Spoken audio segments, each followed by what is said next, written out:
I go kwa ka ọ ga-adị o.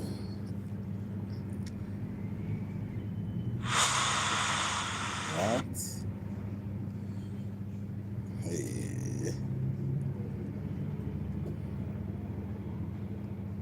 I need you be a maker. Nay.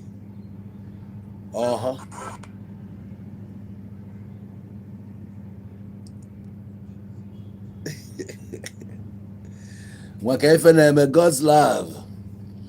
Philip Erahuyi, Lifestyle Odyssey, Charles Stanley, Smart Sydney, Pajimo, Sludgy Michael, Kaifeneme.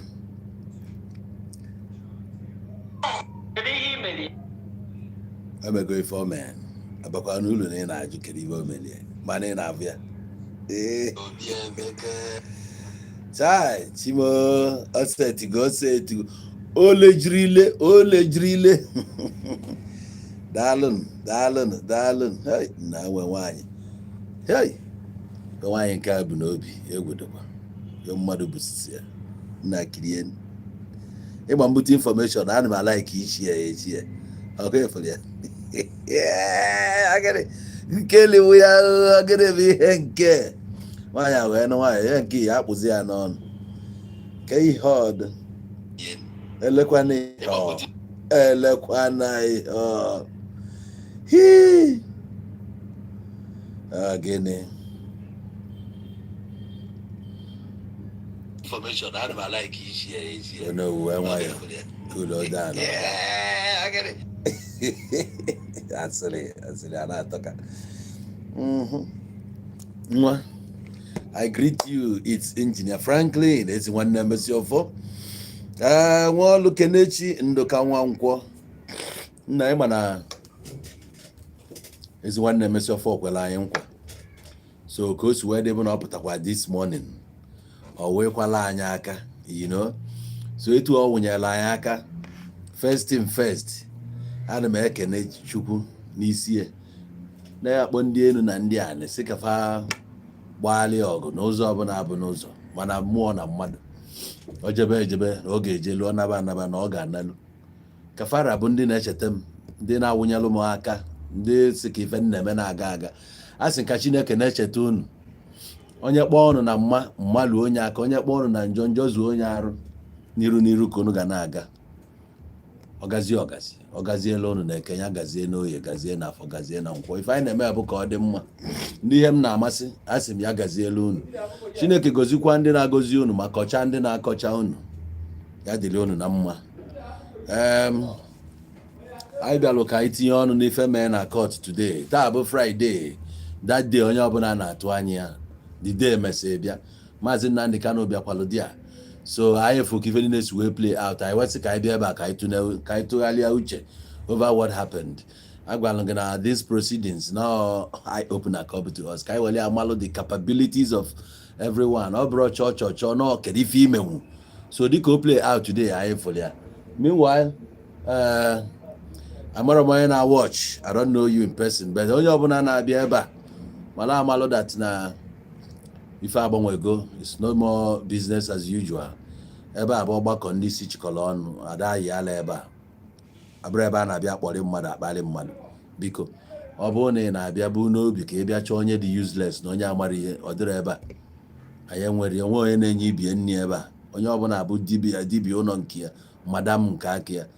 Ka ọ gazielu unu ncha niile dịka anyị na-ementenu decorum. Onye ọbụla kwanyere onwe ugwu na ugwu bụ nkwanyelụ. Nya ma mma. Manage my own game, na-emebi your own. Man U no, Chelsea no. Arsenal abịa nọ n'ukwu. Anyị ma asị ka anyị chụpụ Arsenal due to na Vade ebutenwu Champions League. Ada eme. Ọ club ka ọ bụ, you know. Meanwhile, ka m welugoro this call. Anyị wee na-eme ya anyị na-eme. Agụbata. Nke na-eme. Good evening. Udo. Anọ m na shop.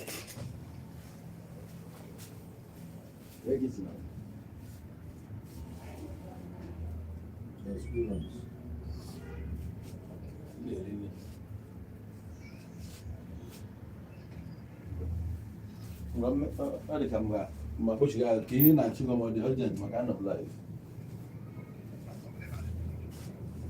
na be mba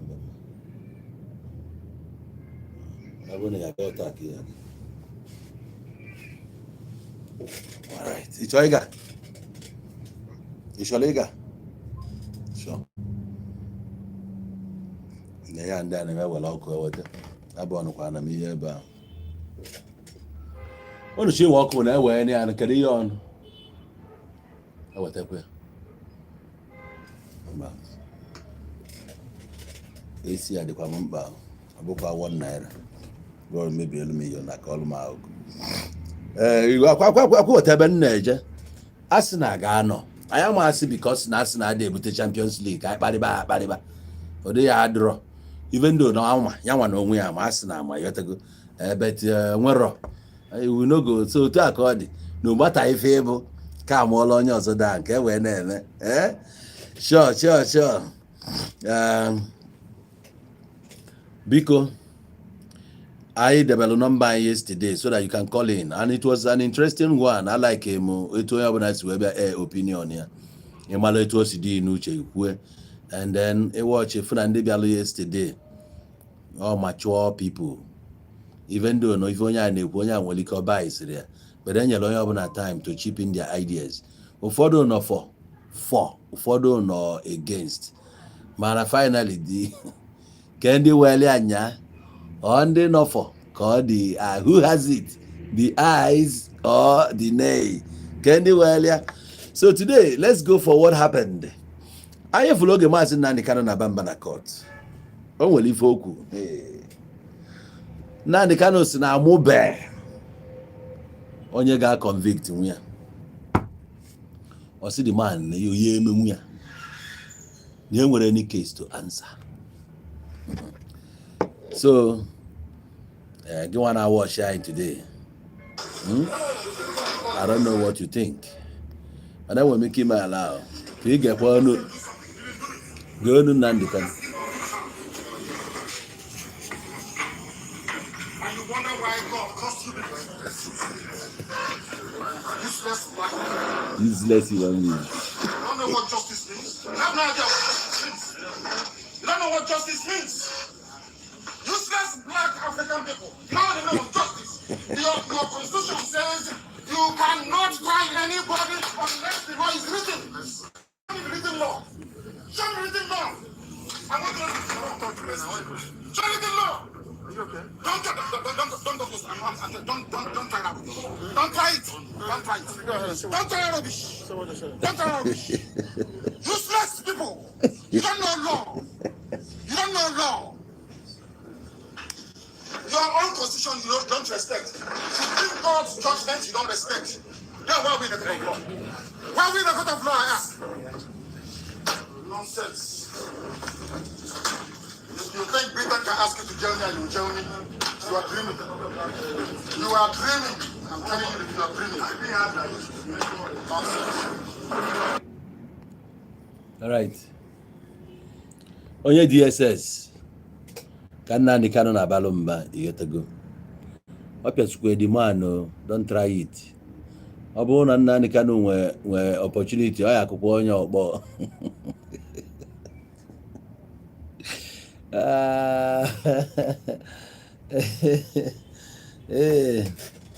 mana o nwere ife anyị ga-eneba anya no matter what. Nnamdi Kanu before ejijidie Nnamdi Kanu maalụ na the justice system Nigeria nwụrụ anwụ. Ije na prison yard today. Some people are no go awaiting trial for 7 years. Ụfọdụ are no go awaiting trial 10 years. Ụfọdụ 5 years. Na-egekwa ntị. Ọ maala ọfụma na these things ada alụ ọrụ. And ọ bụrụ na kịta nọ na-eche na a ga-eme maka ya wee chenjie ebe ahụ kwa Nnamdi Kanu na-eme ezigbo mistake. These people are not ready to change. Nyanwa bịa tag afa bụ zoo. I wonder, when will if they change because of Mazi Nnamdi Kanu? They will always be what they are. So now, Ebamba on Aba, and Menegala at that side. Even for Namba on Aba, out of frustration, because this whole thing is frustrating, both to Yama, to viewers, to the court, where Onyabuno was only kid. The man now handle this issue now, this matter, this case. Afia everywhere. People now watch here. Any little mistake or make it aga rubbish afia. Rubbish career. So the whole thing is frustrating to everyone. Then young was where the outburst today can't you look I never anya. On a go that you cannot jail me. Namu boy get jail here. Under what law? Can I try here? Okay, the man no na go yoku. Okay, kwa the man nti. And we got see some other things he playing at the court, which America I fear. Okay, mana ndị na-agha afọlia ya nwa bụ akwụkwọ akwa na-agwakwa the man si agụ ya law eji atry ya quote only section 6 na section gịnịkwa gwakwa ya ife Supreme Court ukwu. So ọmalụzi nke bụ nke the man mesi nali adị akwụkwọ in submission nali akwụkwọ. Finally the man wee sị na ya ga-pass judgment on the 20th of this month.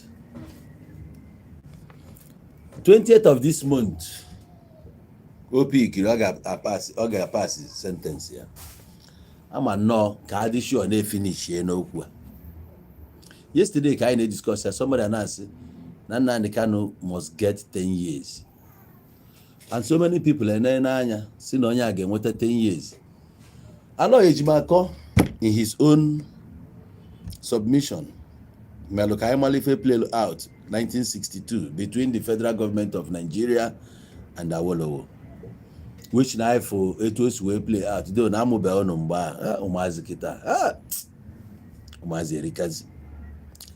If you were there to see what we experienced in 1962,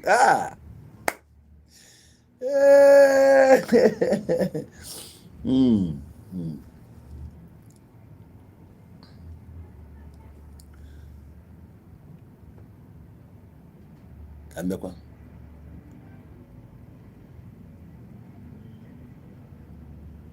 Na biko anyị nidere ka ọnụ ebe a.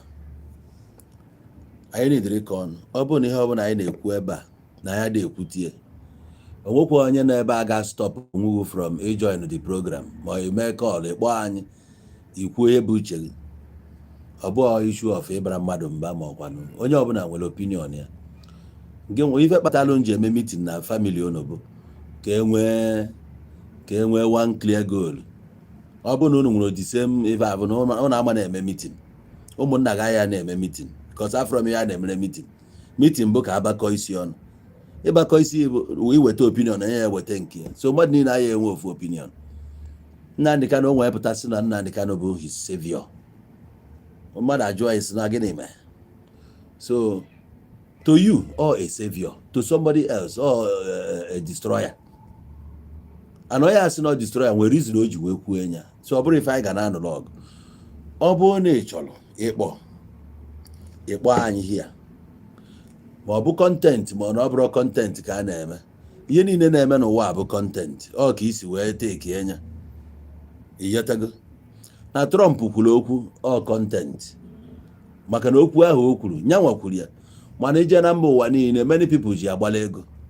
Ụfọdụ ji anụ ọgụ, ụfọdụ ji aka ọnụ, ụfọdụ ji atụghalị uche. Iyotago. So all content ka ọ bụ. Ọ dị ka ịmụ ya bụ content. Ọ na-adị ka content ọ bụ sọ drama ma ndị otu ya. Ife ọbụla bụ content yo. If you don't know, everything bụ okwu ọbụla mmadụ kwupụrụ n'ọnụ ya bụ ego. Ihe ọbụla ikwu n'ọnụ ya is money. If you don't know. Ka ịghọta. So anyị na-ene anya n'ife mee na court today. Etu anyị si wee na-akọwa ya.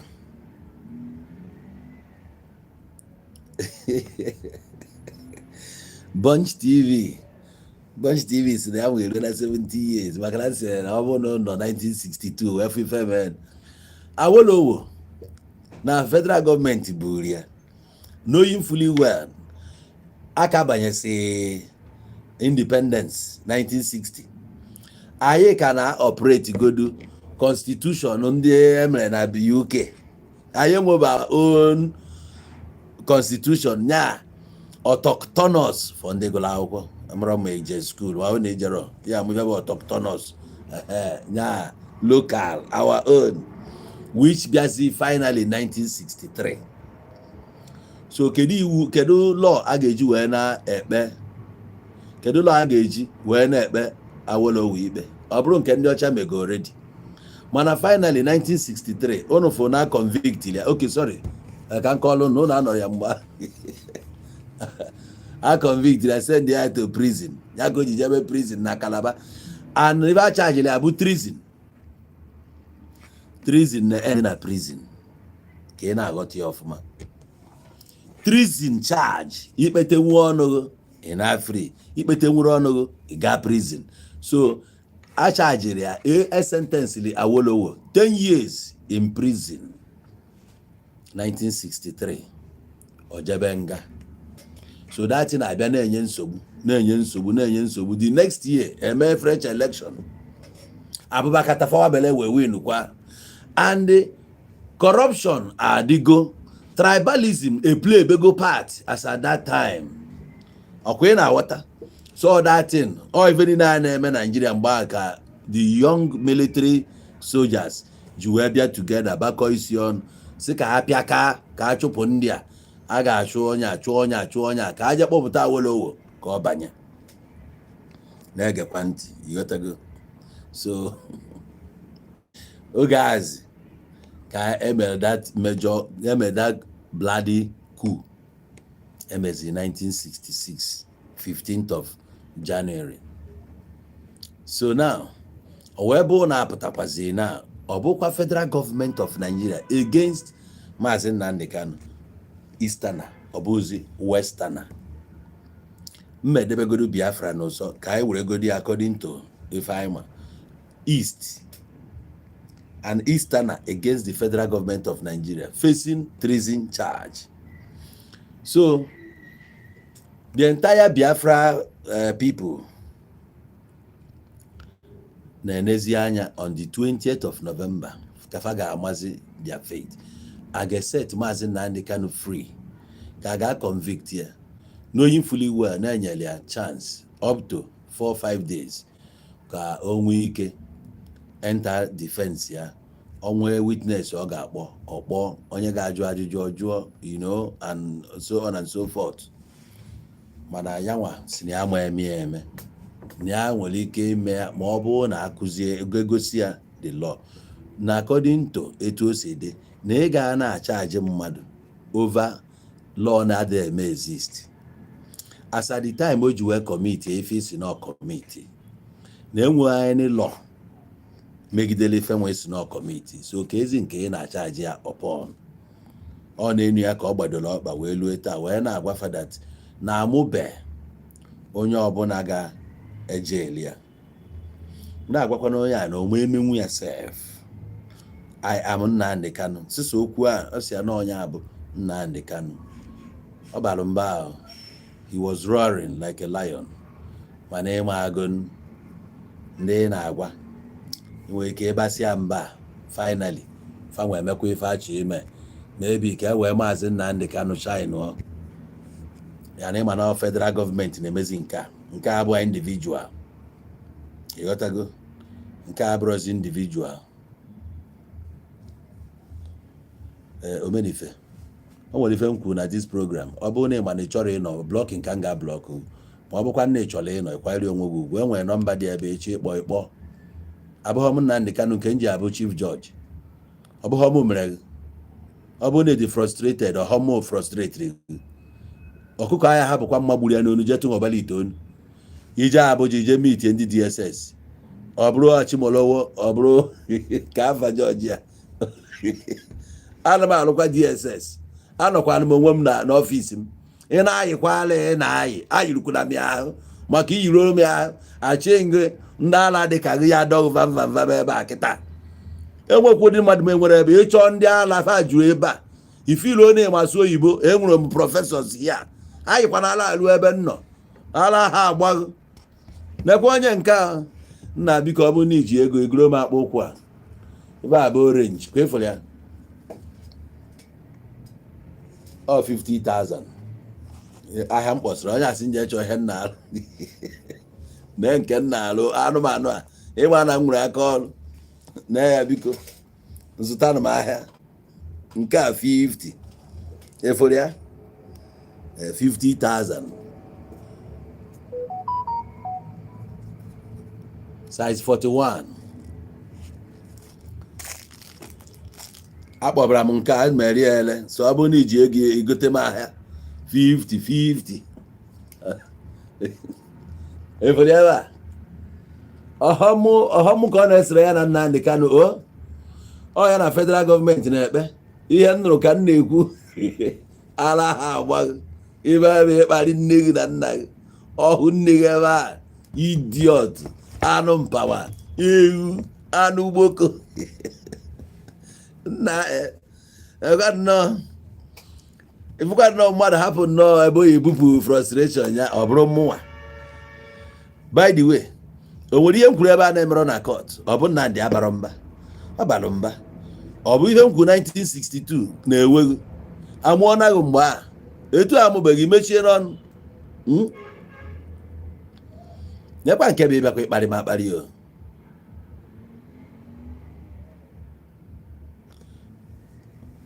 echezọ na agwụ nchasị did MNK secure the date with you oga sịrị ọ bụrụ with me mana ọ secure ogonu date na ife a bụ ife onye ọbụla na-eche for a long time anyị kwụsị ọ bụrụ na achọrọ ịtụ ya nga na fa kwuo ọ bụrụ na fa achọ ịrapịa fa kwue finally fe kwue na date ọ bụrụ na ị gụrụ akwụkwọ na ede aghọtifa na-ekwu ọ secure tago iyotago ife ọ secure bụ date final judgment day ya ọ secure tago ya so ka onye ọbụla nwee ike izu ike ife a na-eche since 2021 finally is here ọ sị I am Nnamdi Kanu iyotago I am Nnamdi Kanu ya bụ mmadụ inwe confidence n'onwe ya ị na-afụ si Ronaldo onye goal omeo na ada eme ya mba so enweghị m ya na black mana onwe Adidas nwe na black yotago nna m mererị akpụkwụ a taa onye ya ego akpụkwụ a gro akpụkwụ a nwepụta m mererịrị ya ndị si m jee chọọ ihe mma alụ na-enu ya ngwa ka bụ orange ịchọ black ka m nweta black ihe gị ya taa n'ala ha agwa ọwara na-agwanụ ọwara na-agwanụ amadi ọha agbaji ego ịgbagara ịgba nọ n'owu Igbo bụ businessman anyị azụ akpụkwụ taa bụ akpụkwụ ka anyị ga-azụ ka bụ brown ọkwefu ya kwefu nke a bụ brown enwekwa nyara black so Adidas kwefu ya ka 120 ka 120,000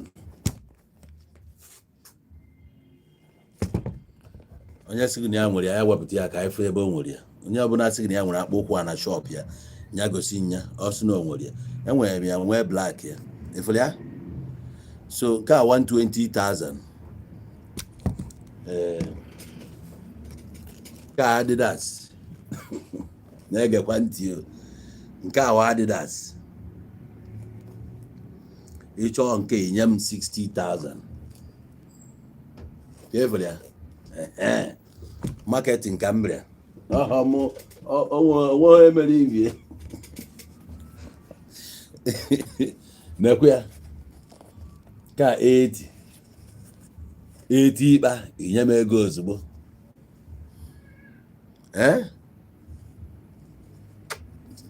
so ahịa na-azụ nke anụnwa bụ 150k ka 150 size 11 45 ka 45 150 onye ji ego ya send ya ka mwenarị ori ya ebe ọ chọrọ ya enwekwara ike echi ọghọ 200 kpa akwa efere ya nye m ego ya 150 ozugbo 150 kpa ọ ihe ọkwụ na ya na so ya niile mkpopụta ịchọkwa nje na-ekpota mụ amụọ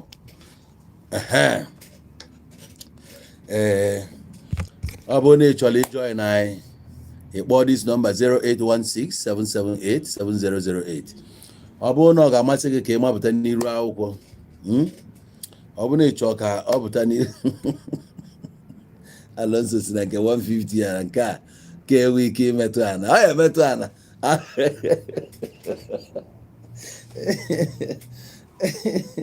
so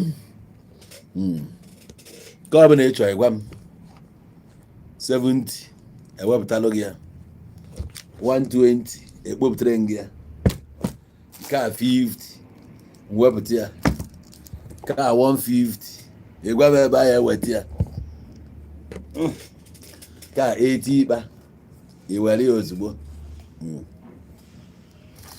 okay so ọ bụrụ na ị chọrọ ịbịa kpọọ anyị na fon 08167787008 ịkpọ anyị you contribute to what went down today. Nnamdi Kanu or stand a chance ka ọ dị ka mgbe ọ balụ today ọ ga-emebiri ya ihe ka ife ilu kpatala o ji aba mba because o kwuo n'okwu a severally that na fe kwesịrị ije ya kwesịrị ka ya bụrụ a free person going to the fact na ya nwa feel within himself na ya adịrọ guilty at all which na ị na-anya ị ga-afụkwa as a reminder na Federal High Court sitting in Abia State, Umuahia precisely, a free gear, they couldn't find anything on him. They couldn't pin anything on him. So I want happier. What do you go? So federal government got where 500,000. It was a Federal High Court, Abuja Supreme Court. So now I don't know. Can you feel? No, if I just came in, na mmepekwa phone, ya na phone. Hey, that you book mmadụ biko. Kedu ndị page nke bi. Hey, ka page ala. Page ala ka njira ma ya nje ịchọrọ na kwe ya na phone page. Ke no, I don't. Aya diskwala ono ndo. Na agaghali no. Mana obi nwa nke amaka. Yeah. Agụ ka echefu ịchọrọ ịfụ ike etu agụ a dị etu agụ a si ba mgbe etu aka Nnamdi Kanu si aba today na-apịasu na-ege ntị ka ị na-anụ ya o nwere ndị onu ka Nnamdi Kanu na-atọgodo ụtọ iche na ọ na-aba mba ọ na-enye ya confidence nwee ndị na-afụ ya ịbasịa mba ị ga-eje nga gị mazi efe na-anụ gị maka isi efil onye si ka ọ na free the entitled to his opinion onye si ka a convict ya jee nga the entitled to his opinion a bro court will decide George anụnwa na-ege ntị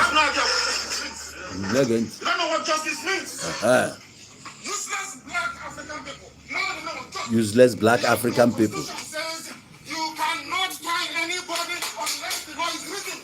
Show me written law. Show me written law. I want to show me the law. Are you okay? Don't try that rubbish. Don't try it. Don't try that rubbish. Useless people. You don't know law. Your own constitution you don't respect. Supreme Court judgment you don't respect. Then why are we in the court of law? Why are we in the court of law, I ask? Nonsense. You think Britain can ask you to join me and you join me? You are dreaming. You don't know law.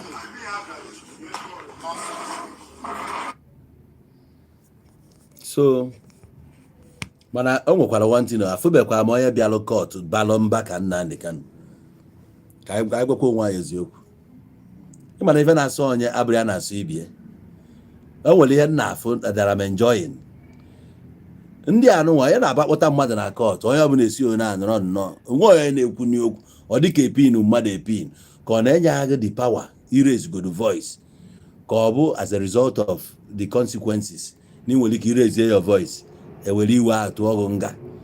So Nnamdi Kanu bụ onye mfugoli ya ọ na-aba ife a bụ ọ dị ka spirit of Biafra mana Biafra ihe ọbụla gbasara Biafra na-abụ ike mba ọgụ ka m na-agwa gị ihe ọbụla gbasara Biafra bụ mba ọgụ.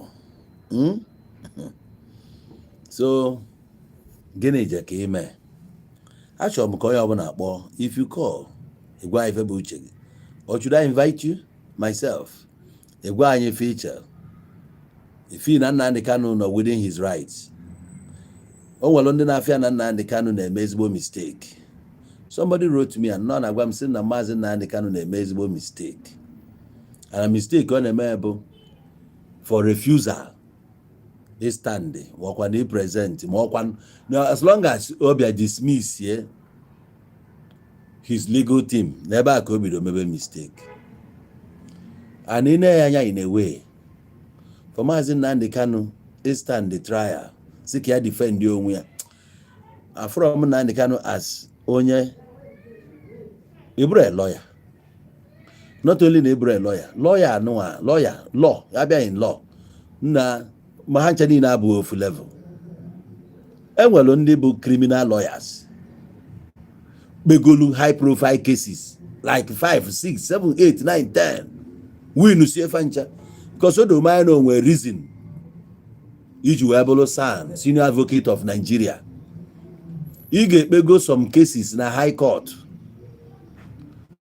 Supreme Court nwa defend ya mee 1 or 2 win o ị ga-win cases n'one before they qualified able a senior advocate. So nwere onye need now watch ya nwego many high profile people bịalụ for Mazi Nnamdi Kanu. Finally they are no longer there even before o dismiss ndị o dismiss. Onwe ya na-akpọ Agabi a ọ gbagote mana eso na ndị asị anaba no need ya service. Enwere mgbe ifo nke Bini a Kafa nke Bini chetanu m ya nke Bini anụnwa na-defend bia the man mesikwa pụọ. So many lawyers abịago pụọ na the case na-ajụ o nwere ife fafo faji wee pull out ọ bụ Mazi Nnamdi Kanu mere faji wee pull out or not the arrogant towards them ka ọ dị too quiet for them or na this case na ha furu ya na Nnamdi Kanu ga-apụta n'ime ya ka ọ na ha furu ya that no a waste of time ka ọ nọ Nnamdi Kanu fụ na ndị anụnwa adịrọ competent to defend him. Amaram the reason why all those people ji wee pull out. So this person no his own opinion na-ekwu na Mazi Nnamdi Kanu na-eme ezigbo mistake esi ka ya nwa were aka ya defend bụ onwe ya no ka ala ịchọ somebody to defend him. Doctor adịghị treat you onwe ya even. This is your own case and nke nwazi bịa na the legality of the whole things and the legal terms na even in a na-use sometimes ọ na-abụ ndị anụnwa anọkọta fa na-arapụzi ikpe ekpego na Nigeria jee weta ka esi wee kpe ya na Ghana, ka esi wee kpe ya na Syria, ka esi wee kpe ya na UK, ka esi wee kpe ya mgbedi ona because achọ ka serve justice. And another thing dị na mmadụ iji lawyer, onye ọbụla bụ lawyer nwere system o ji ekpe ikpe nke ya. Afụgo m somebody nọ na court convince ye a junior lawyer na defend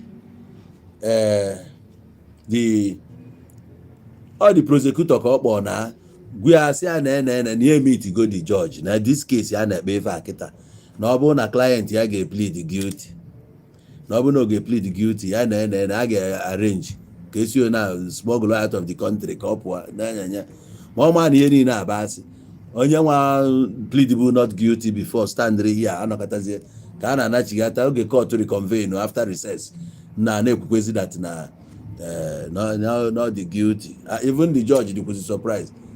Judge ain't want anything than to drop the gravel onye ejebe sentence ya okwu ebie.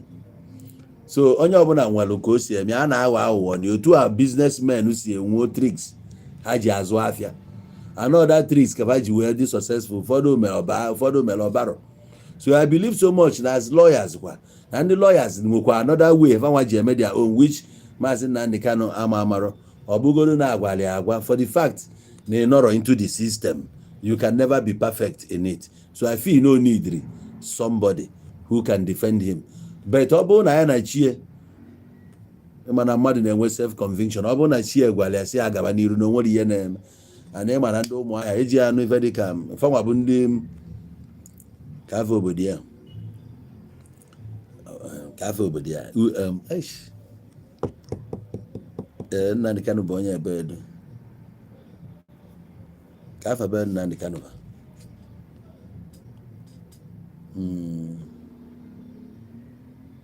Kafe be Nnamdi Kanu ba. Yes, that lawyer bụ Mike Ezekome. Which lawyers know with him? Ya waji aka defend onwere lawyer ya na ya no.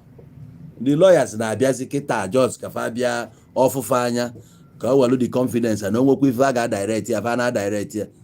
Onye abụ na fa na-abịa ma ọ bụ na fanos na payroll ya o discharge gova.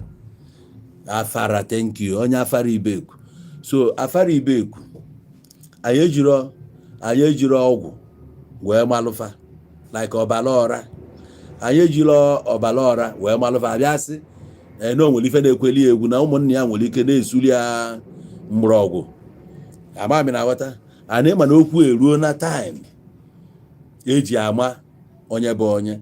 Is either na-abịa n'ife dị na law na-ebu wizard na ya, ọkwa nne onwere another way isi wee kwado.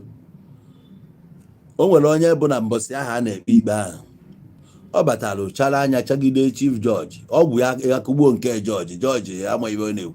Judge asị ya bịa naba, adọka kesi nke ahụ agwụ, finish ọ na ọgwụ ọ gwara agwọ. Ma ọ ma ndị si na ọgwụ adịrọ, na-ebelieve na ọgwụ dị na kọtụ a na-agwụ ezigbo ọgwụ abịa dị ya. Many places ndị mmadụ na-agbakọ a na-agwụ ya ọgwụ.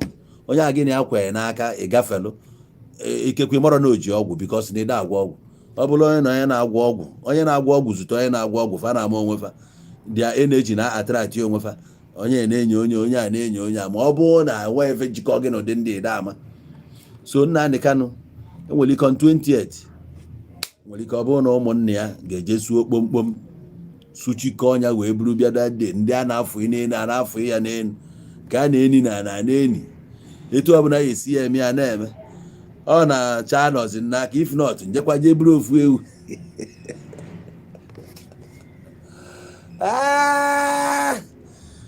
Isi ofu ewu ka o yeri. Nwerekwa 120,000 na nje makala ofu ewu.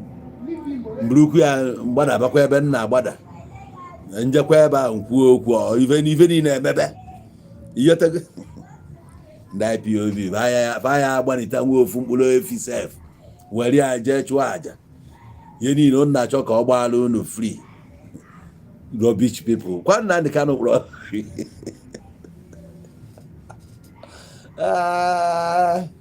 Agbagharị o, ndị a na-eme ọnụ chọọ na-aba o setikwana na onwe abụzụ nọ ihe je na-afụ ebe fa chụrụ aja dọba. Anya na-atụ egwu Soludo. The fear of Soludo. Onye ọbụla na-ekpe ekpere kpesie n'ike. Ebuka Obi ịma na eme idebe ahụ na-elekiri Nnamdi Kanu nọrọ na-asụ oyibo na Lagos. Oge ihe declare nke a bụ 10 days fasting ka ị ga-eme. Odumeje ngwanụ Fada Mbaka oset ya. Ndị a niile ma ndị a na-afụ vision. I see Nnamdi Kanu, Ebuka say I see Nnamdi Kanu coming out from that prison. Oruona. Mbosi ụka na-abịa ya nwanne echi. Ọ bụ na Manuel n'ọnụ Ebuka Obi ka ekpe ekpere maka Mazi Nnamdi Kanu. Ụbọchị ọbụla Ebuka Obi ya emepe ọnụ wee kwukata ya wee kwute Nnamdi Kanu, mma blast ya to the last. ndị a niile na-ebi ndụ eye service, ndị DOS na ndị IPOB na-adị ekwe mmadụ ekwu okwu, ndị a na-akpali nne na nna ha. Time eruo na oge akara aka eruo na Elijah na ndị amụma Baal ọnya dị ha, the die is cast. Ọ bụ na ị na-agwọ ọgwụ kịta bụ time enidiri ọgwụ ha. Ọ bụ na ị na-ebu amụma bugbuo onwe gị n'amụma ahụ. Anyị enweghị anyị na-eji amụma gị afọ na anyị na-akpọ mmiri akpọzọ nna gị ibe abụọla anyị nọ nsogbu ụkpọ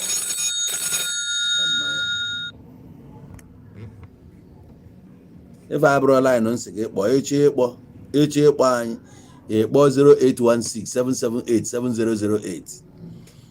Oge niile anyị ga-ebe akwa ya agana, oge anyị ga-eru uju agana. Ife anyị nọzi kịta abụ ide nwere obi aṅụrị because na-efix go date. Anyị enwetago date, anyị secure date.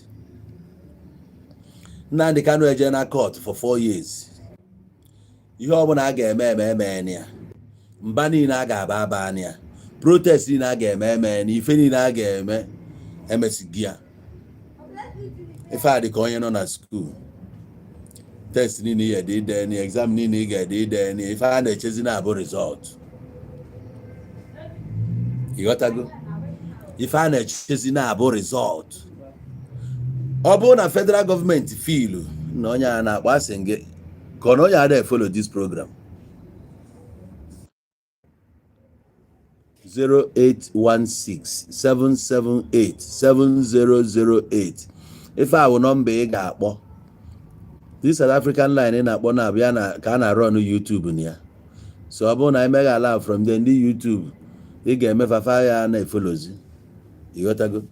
So kpọọ anyị na 08167787008. So Ụba Ikechukwu na-enye na comment ọ sị, "Oh no, what are you analyzing self? The law says you can't try anyone without constitutional backup." If I na-ekwu na abụ the law. If you ikwu otu kịta ya ekwu otu bụ gị ya, ana Nnamdi Kanu kwuru ya. Mana ọ bụrụ na ị na-ege ntị, ị ga-anụ oge nna agwa na Nnamdi Kanu a na-ekwu okwu a na onwe ya maalụ na ndị Naijiria adịghị obey the law. Ya ka o ji kpọọ ebe a dị zoo. Ka ezi iji wee chee na oge echenjiwu. Ya bụ the question. It's not my ọ bụrụ ọzọ by my making. Onwe ihe ọbụla na-eme kịta Nnamdi Kanu na-amụrụ na ọ ga-eme. He knows it. Ebe a bụ a lawless country, a lawless society. Ịma mmadụ ole polisi gbagburu ndị ji flag enwetenwuru justice. Ịghọtago? Enwetenwa justice. Aka na gba ndị obodo ghasara aghasa kpatara iji wee n'oge na-eti mkpu na-akpọ anyị sabo. A na-agwa ụmụazị abanụ n'ụlọ na ndị a ga-agbaga egbe, na ndị enwe human conscience, na law ada arụ ọrụ, enwere human right na Nigeria. Ọ sịgị na ọma akwa chọrọ ịgbagbu ebe a. Ọkwa mmadụ 28 ka a gbagburu finally. Ndị ahụ agbagburu na bie onwere nke nwetara justice taa. Why ji wee chee that na anya nwaazị na onwe ya ga-enweta justice? Ọ ihe unu kwesịrị ịda ama. Ọ bụ na ị chọrọ ka ịpụta n'iru akwụkwọ, ọ bụ na ị chọrọ ịpụta, request ya na aga m afe ndị nọ na TikTok. Don Henry Jakarta. Don Henry, okay, I've accepted your request. So enwere ike ịpụta. Don Henry, we are waiting for you. Ọmụwa ka esi you talk too much. So nke a Nnamdi Kanu na-ekwu n'ime ebe ahụ, ịgwa nwa ya na you talk too much. Mụwa ka ị agwa maka na ịtapịta m anya ọkụ ya. Na nwanne court case tata dị egwu. Nwanne m akwa efole ka o si ga. Ana m efolo nta ọfọ ụlọ obere my brother, ana m ekele gị. Ịghọtago. Ịmago na ya niile a na-eme justice adịghị na Nigeria. Ịfọ na Simon Ekpa nwere problem na Finland, ịfụ na okwu nke ya n'iru ulu gị. Mana Nnamdi Kanu almost going to 5 years aka na-ekwu ofu. Aka na-ekwu okwu. Ihe na-eme Nigeria gọọmenti na ọkụ nọfa n'ike. Ịghọtago. ọkụ na Fanike number 1 na number 2 na acharigo ini na ga-achari Nnamdi Kanu and ya nkwa Buhari kwere funani na ọ ga-atụrịrị Nnamdi Kanu nga silence ya but if kono na onye ọbụla Nigeria gọọmenti jidere onye abiri ha aka n'akwụkwọ ha hapụ ya kweyọtara yes which na many people are confused to go Nnamdi Kanu ka o biri ha aka n'akwụkwọ na ọma mmezi agitation ka ha hapụ ya ka o mee travel. But the man actually that kind of thing. But that thing it is sure of it. Thank God when I did that. But it is sure that's in that kind of it is sure that's Yabiaka now. Cause speculation. Yeah, the reality. And that device I go Nnamdi Kanu many times. Man, they buy in a jack of views at that place. That building that can walk a happy sign and go happy message for a kaka. Egotago. The man of Simba, na jump pro fundamental human right here. And the name of Nnamdi, or Sondibo, France, Onyani did that freedom. The man had a cook go ya we show. Egotago. So the man feeling I want justice in Nigeria, Nigeria robot and wanted justice, when I keep as well. Fagge wanted justice because Okuno Nigeria need this time. The whole world no na Nigeria nyage Nnamdi Kanu. So and the Madi Bamba na court. But it easy. Madi Bamba na court. Man before Bamba na court, you can make sure na iji your right naka. And they make it go get lot before Bamba na court. So Nnamdi Kanu or that babumba before like that. You know Bamba now because oh my gonna nyajinda now one side. So oh yeah all the time. Nda agbago onye na-ekpe ihe oge ekpe.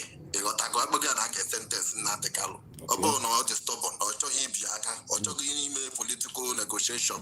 Yeah. So nda ma ife na-eme. Okay, so I got achọrọ m ka ị na-anya na that part of Mazi Nnamdi Kanu ejo na onwere onye ga-defend ya ka ya were aka defend bụ onwe. O make sense to you? Nye gwa gị na o make sense o make sense one side. You got a gun no make sense one side the one ndị na-represent ya si lawyer and barristers na menya na-represent ya.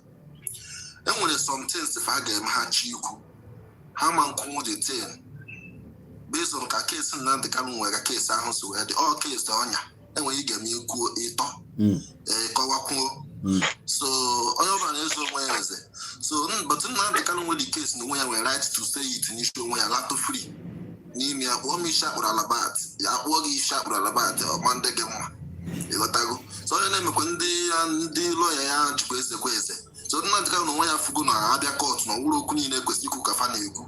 That is why o ji choose na onwe ya ka defend his onwe ya ka ikpeazụ a. Okay, mana Nnamdi Kanu ji aka ya wee kpọpụtasịa ndị ga-abụ witness. Ọ kpọrọ Nwike, ọ kpọrọ Sanwo-Olu, kpọọ many people, the present governors and the past, na ihe ndị a niile. Ọ kpọkwuru governor of Imo State. Na ọ kpọsị ihe ndị a niile. Onye ọbụla na-enezi anya towards the whole this thing na ndị a ga-apụta. And Nwike na onwe ya kwuru sị na asọpi na ya na ya ga-abịa court na nwere ihe dị ya. So anyị na-enezi anya finally Nnamdi Kanu carries ya on. You feel na gịnị mezi o ji wee withdraw kwazie from that thing na-ekwuzi na ya nwere case. Ihe mere o ji withdraw ya ahụ na o wee very learned person. Ọ bago n'ime cheki ya na ndị erulu ga-eto ya nga n'azụ fe erulu ka akpachago ya ga-eme ya tụọ ya nga ịghọtago but ya nwere onwe ya ejego process since ndị aji jide ya fụ ka ikpe niile ekpere si wee gaa. Ya nwere onwe ya bịa cheki na defense anyị na-achị open ya open no defense a na enwere ike ejuozi ihe na-agbasa ha law tụọ ya nga. So ya go ji gwazie fasi na ihe need hozi mmadụ na-eme echiche ọbanye mụlọ ocha echiche ịghọtago. So decide anyị ọ ga-eme ya nwere onwe ya cheki chago fụ na ya open no defense na-ama ihe ya mere onye nọ na mmadụ asị gị na imere ife onye ahụ dị imere anọghọ na law mmadụ anọkọta sigi open no defense na ihe na-amaghị anya. So ya nwere onwe ya cheki go bugharị uche wee gbagọta wee gwasị fasị na ihe chekechekwa ihe m na-achara m since 4 years ya ama ihe ha mere and n'ihe ha mere m na-ekwu na o mere anọ na law na gị chinye kpọọ na law before ga try ya. So mgbe ọbalụ today ị mana enwere ike ijigodo nga ahụ o nwere ihe a na-akpọ contempt of the court ị mana that thing nwere ike cause another thing to him. Mgbe ọ bara bala eziokwu mgbe ọ bara adịrọ mma a na-eji mba mmadụ ba na kọtụ a sanction to some things but ihe o ji ba mba ahụ na ọ nọ na right ya onye o ji ba mba before you try ya mmadụ ọ dị every country before you try na mmadụ ị ga-edili section 20 or section 30 ebe dị tin etere ya si na iwu onye a dara maka isi atry ya ị ga-egosi ya before say gị I am willing to open my defense now to defend myself no ihe mere ma ọ nọ wụrụ eme but the thing anọghọ n'iwu na ị ga-atry onye ibụrụ ebubo ahụ so sketiki ga-esije try wazie elezi law ị ga-use atry ezie ekpezi dị ikpe. Alright, o nwere onye nọ na line here anyị amụrụ opinion ya nwanne m ịnụ ife anyị na-ediscuss ka ife ị nwere ikwu n'ife anyị na-ekwu ebe odogwu mara abụba ka ije I greet you nwanne m. Oh, my man, okay, one map on a live program when I was about one day, one of my man gafere. The akelegi, Mbapa get that time, so get the guy, no my man. I don't know how to man the guy but I na Spain, I in Spain. Okay. Now, guy go why can we so go no. Unko gojo, ya lara my generation. Unko nkoma, ya lara my generation. Okay. Here, Basra case in Kanu. Number one, he be go outside. At least I'm not a village guy. He be go outside the Fukwane Ife. The other. Number one, Mba because say happen mado. It can happen onya you can now rearrest the person. Yes. File one another time. Now because it happen onya onye ahụ ga-file for another appeal. Nigeria government yes, by a pile of charges. Yeah. Yes. You question him obey court. Release the person first. You know what I mean? Yes. Then you release the person. You don't the person. Go on at the same court. Or make it access Nigeria government that idea. Number two, and when this our brother who last. That thing is the key. Now. HRA tribe, when in many cases, HRA tribe, you will tell me the constitution of that country. You are violated. One session in here. Yes. One session in here, you cannot try me. But when I'm asking you to, you said that I committed a crime, maybe I'm Zurori Okoko. Yes. And Nigerian law, no yes Zurori Okoko, I got 2 years or 3 years. And about the constitution. And when the constitution, and when I say I try, my brother, Etorianga on your own power, not the constitution of the country. Yes. And nobody is above the constitution of the country. Yes. Yeah. With the power and sorry. I know I'm making it. Yeah. I know and power carrier. Under the constitution of the country. And no who judge if betray go if I let the constitution of country because it is the country constitution. Yes. You understand? Yes. That's just the truth. Then when he got to make job. Okay. If you could now all got in line with here Nnamdi Kanu na-ekwu etu o si wakwolo mana now ọbụna na-anya etu Nigeria si wee the injustice and seeing that na ihe ọbụna ndị Igbo melụ na-adị iche kedu ife uche gị na-agwa uje ka ime on 20th ọ na-adịghị ka this man ọ ga-eset ya free ka ọ ga-asị ya mba kama tụọ ya nga ma ya bụ ozi a na no appeal ya mpuli yeah. Okay. But the man in our force Nnamdi Kanu enter defense without putting the law Nnamdi Kanu all that Nnamdi Kanu and it's very very bad all bad image to the country all the very very bad Okay. So in Afia no will get to younger because no they play out to script. Why should you force me to enter the fence? Why you did not tell me the law, the offense I committed, the law here? You understand? Yeah, common sense. Okay, which means now Obona finally on the 20th that the court convict Mazi Nnamdi Kanu sentence. Yeah. Now every lover of freedom, every Biafran ga-ama that na ihe abụ injustice ajọs menya na aga emenwu ya. If ọ bụrụ na ife agalo na if that thing if go ahead. Like ọ bụrụ na fa mesi menya etufasi wee their script. If that thing go dey raise the dust na Igbo or anywhere in Nigeria, ma ọ bụ na ọ ga that way. Nigeria made this thing, Nigeria made this thing, mara na ọgụ ha lụrụ mgbe ahụ. Okay, that organ handle that time. And I need him that organ handle that time. Again, we had reconciliation again, Nnamdi, because Taiwan is no matter how I give you and the Biafra since Shika, Naga, you know what I mean? AKA Igbo, 180 Nnamdi Canonas. That's just the truth. It's like that. Oh well, I know na. Oh well, na TikTok. One name, anywhere I know. It's give you no full opinion. Money no full. Na ya can go low. We my enda actually yes. I know. They go script. Package you don't not the galonga. And they open no before. No one not the gal open no defense. Now my no now ya convince you open no defense. Open no defense at Toyanga, on Quequanaga, Torianga, because the option is not the Galo go quit before 4 years. Then we can convince the Akomichis on Basa Biafra. But far from the demand can you Abapambana go to Kuchi? Okay, Habazia Kataka to Zanga, which you open the defense. But the demand that recheck it to where I keep as one. Mazana, I go date and bag it last. And then he pushes ya open no defense. No open no defense and a faga to Yanga. And the Nigerian saga had been out of Yanga. Oya Muruchi Shembani had open defense na yellow. So you can share board in our law. And the one country got trying mat. The one country got trying mat without any way a detain our law, section 20 or section 30. So in this time on 20th has sentence and not the gallo to anything. The word Gama, now you had sentence and not the gallo. Their own rules or what Nigerian rules that is sentence higher. So protest will later.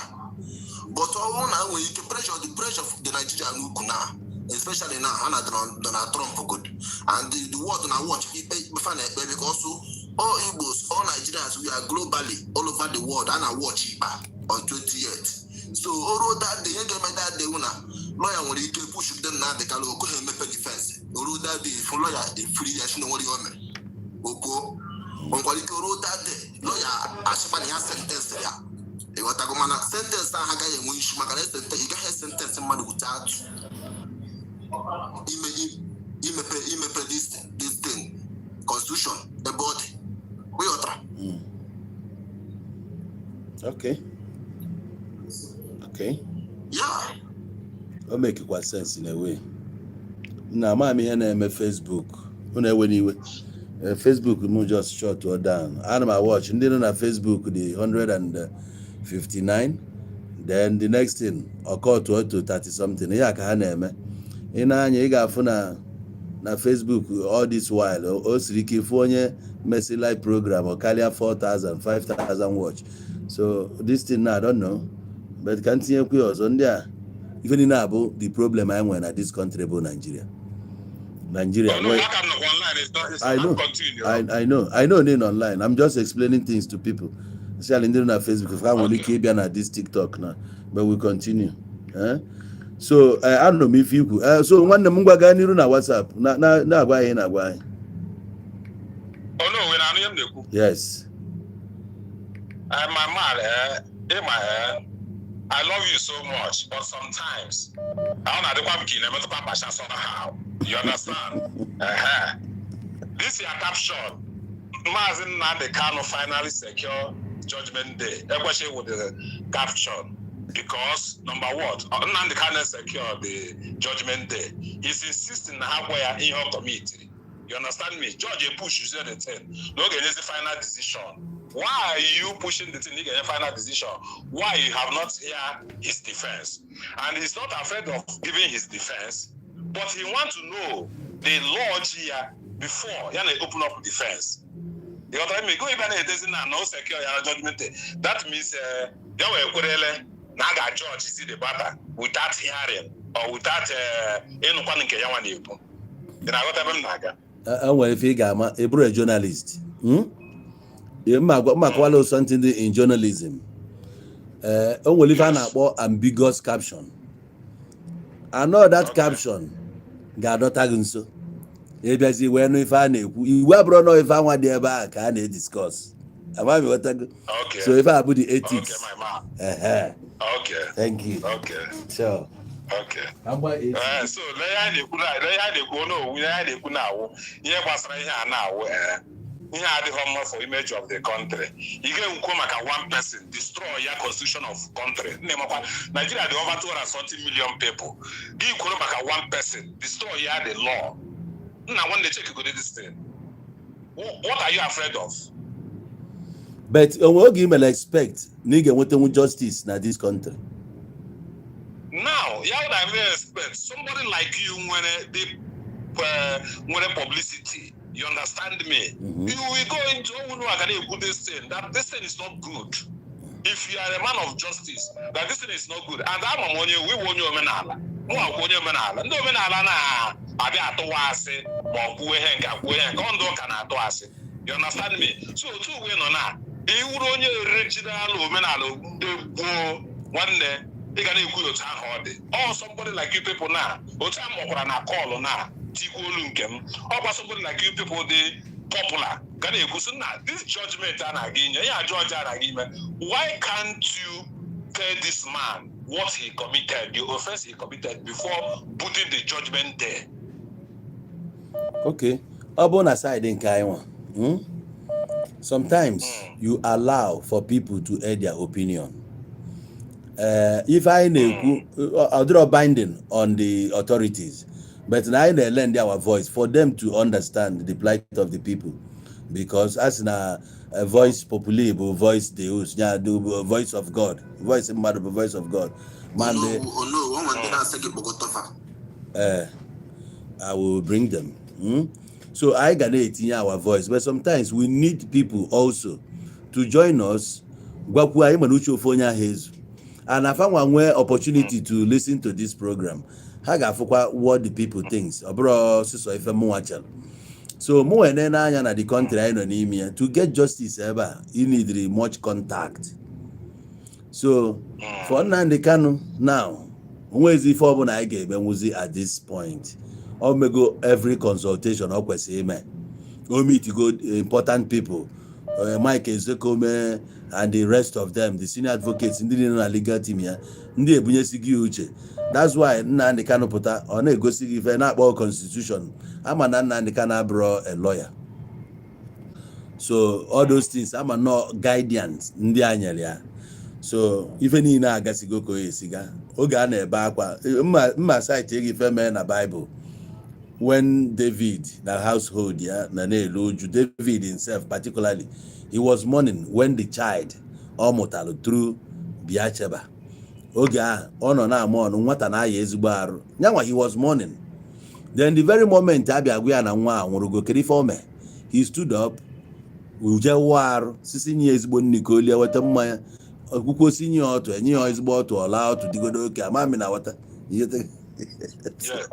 So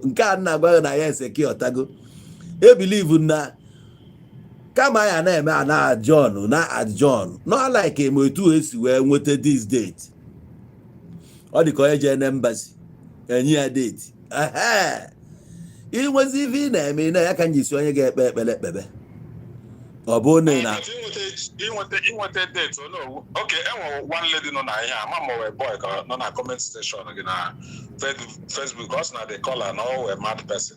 Hey, my name is COG.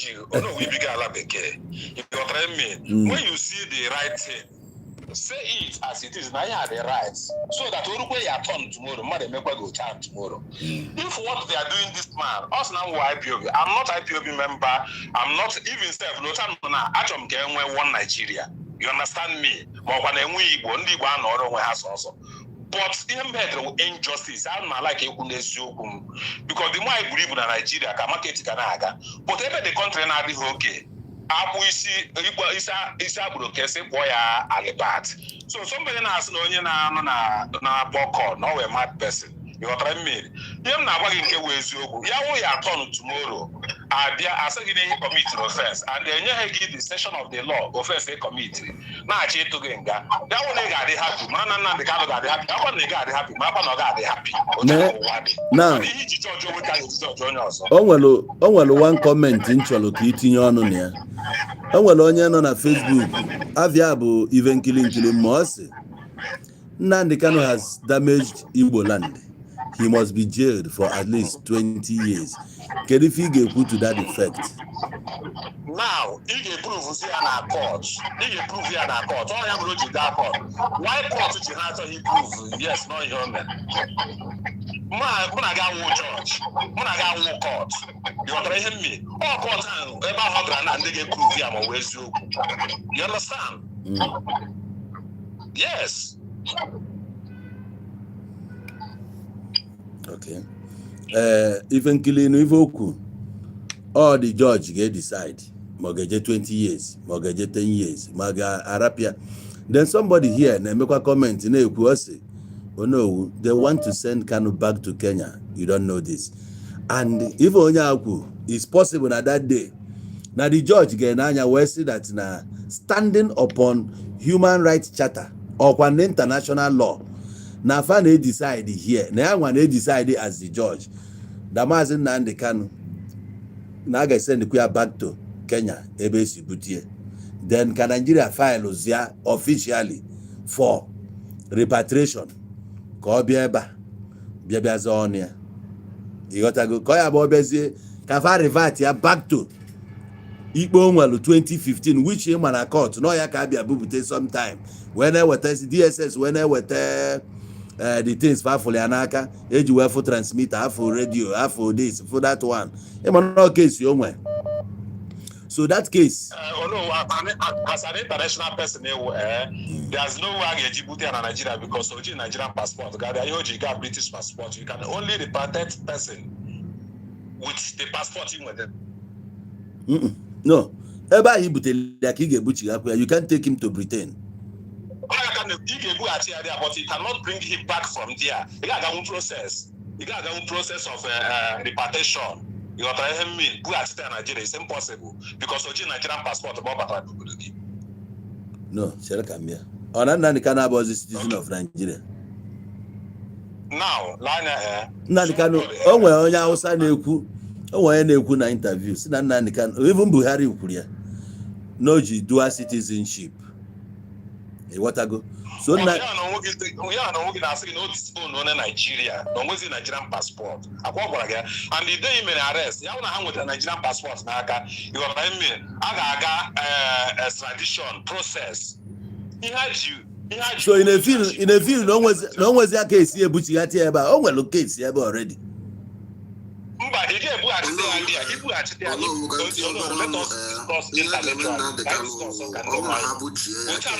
Chalo at this point now I feel all the quite deep. One night on a on TikTok kita Don Henry will give my opinion on this because now upon the federal government here this judge will give me more not legal this route. Will decide to take him back to Kenya.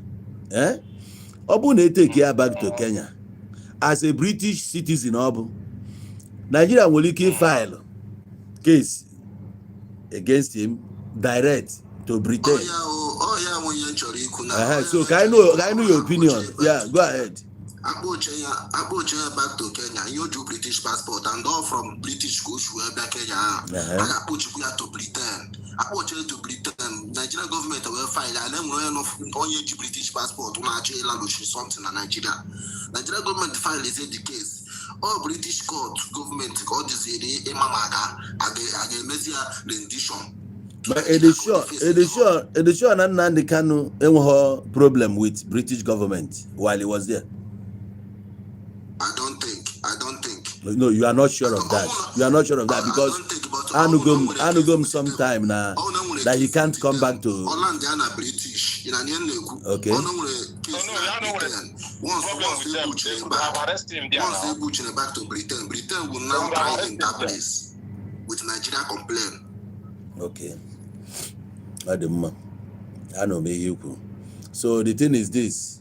Let's hope that on the 20th of November that we'll get a fair judgment, which will not be too much. I get 100%. I'm telling you the truth.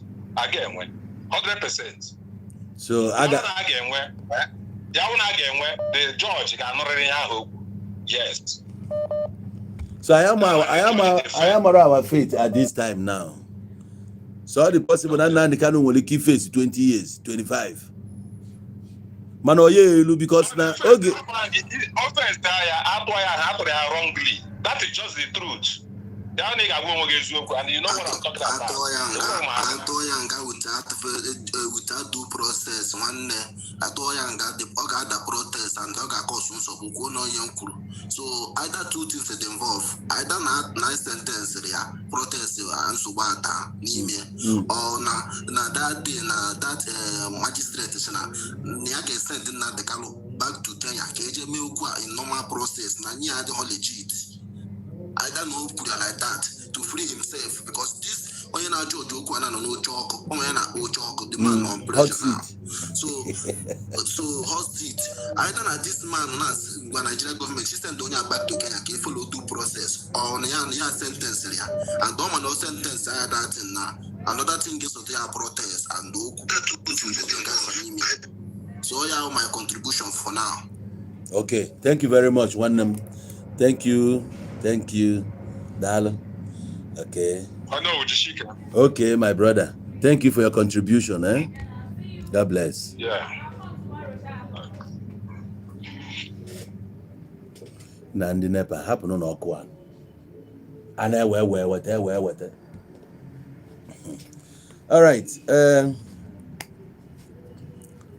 Okay, for NB.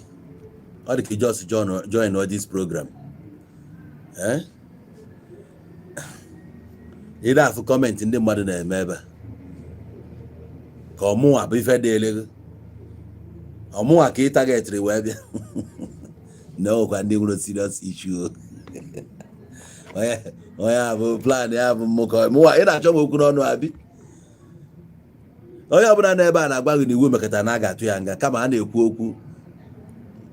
Oneka aga to ya. I will see kai pogodu from here to yanga.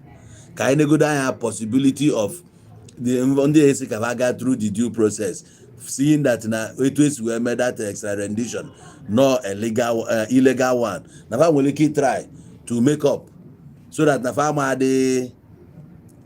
paint you over black before the international community.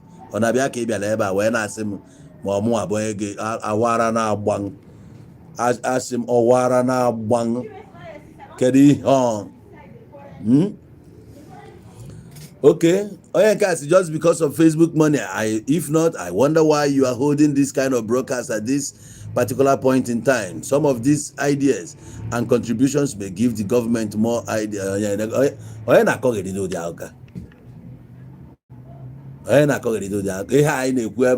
Government idea. Now what to you? You gotta check money.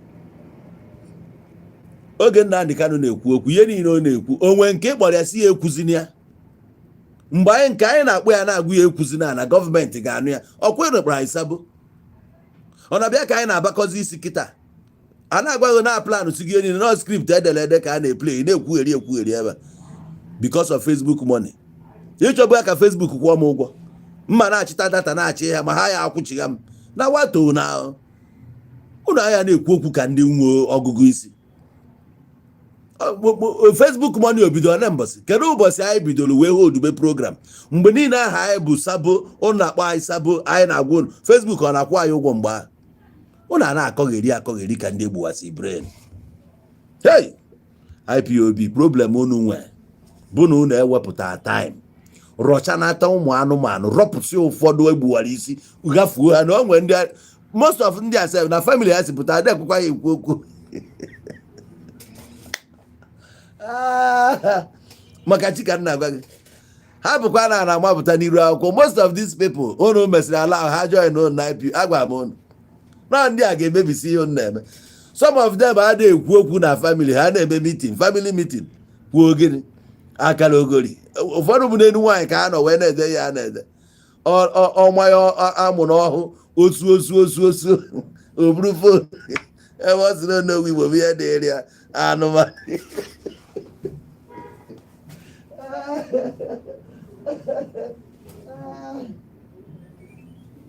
ihe ala ọhụụ ị na-ala ọ bụrụ ala ka ị na-aṅụ ị ṅụọ ka isi jụọ gị oyi ọ na-ele wawawawa n'obi ka esi na n'owu Igbo sịrị ọmụ bụ ihe dịrị.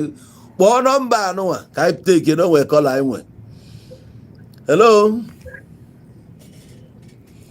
nwanne mmadụ ewu mmadụ na ya epikigo ka ị na-emesi gawara m nwaanyị ji aka mkpọ ga-akpọ hey ọ kpọgokwa many times chee ka mkpọzie ga-akpọ emere dịka na-eme gị ignore enwere nke nna akpọ na maka chi some of these guys ụfọdụ nọ n'elu nwaanyị kịta ụfọdụ ebe ha nọchi ejigo manye di ya na ọkọba mpiti. Nwanne m oke ka ime you are welcome. Thank you. Ebe tinye ọnụ bụ that place ijuru somebody otu Nnamdi Kanu si ndị lawyer gba break o were aka defend onwe ya. Truth bụ na Nnamdi Kanu mere ọfụma because ebe ọ bụ na lawyer ekpeghị ikpe and the one thing ndị be anyị na-amara bụ na DSS na-eje n'azụ na-threaten those lawyers. DSS na-use kwe their license like Michael Zekome mgbe o wepụrụ aka na the case threaten ya with stand ya and all that. So to Nnamdi Kanu sịrị ndị otu ya like ndị lawyer onye ọbụla na-azụ ọha nwagwara ya mee that. So and ịma na mbido Nigeria bụrụ terrorism maya as a crime ya and treason ikpokwana treason igbu ya egbu. The thing I bodo the guy too much for the case for the Obonaza. So I happened in Nigeria. So the best thing bụ ịhapụkwana ha ka ha kpee ikpe get sentences here 500 years imprisonment. Okay? And you say 500 years imprisonment. Then the lawyer more the Nigeria says this judgment is too much. Appeal, okay. Appeal based on the judgment, the mistake in here, based on the judgment, no evidence. Yeah, one so, I came no can late. After happen Nigeria, I name a lawyer make that be say deep or what you say, yes, evidence you went to Nyanga. So then I say to the caption, the sentence and all that. That's the best thing. I got from that time. Like a case I joined.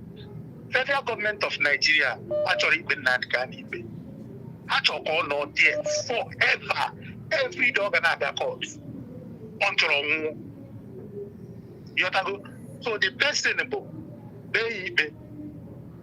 Okay for no ebe a ka ọ dị mkpa that here with political solution and Nnamdi Kanu can say afia nyanwa adịrọ comfortable with that their political solution because na ọ ga-eme ya ka ọ sign to many things yanwa like ma ife dịkwanụ against his principles and ịmaalụ na to this point now na ọ bụ na Mazi Nnamdi Kanu gaa n'iru sign ụfọdụ ihe ka hands off Biafra struggle na ndị IPOB and some other people ga-asị na akwụkwọ na-esetụrụ gị ya tag ya sabo tag kwa yetu esi we tag ya his predecessor or Kevin Makwe Raf Wazulike. I don't know if you understand what I'm saying.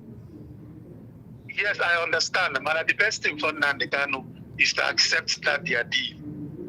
Okay. Because when you didn't know, but first and they with different ways that we more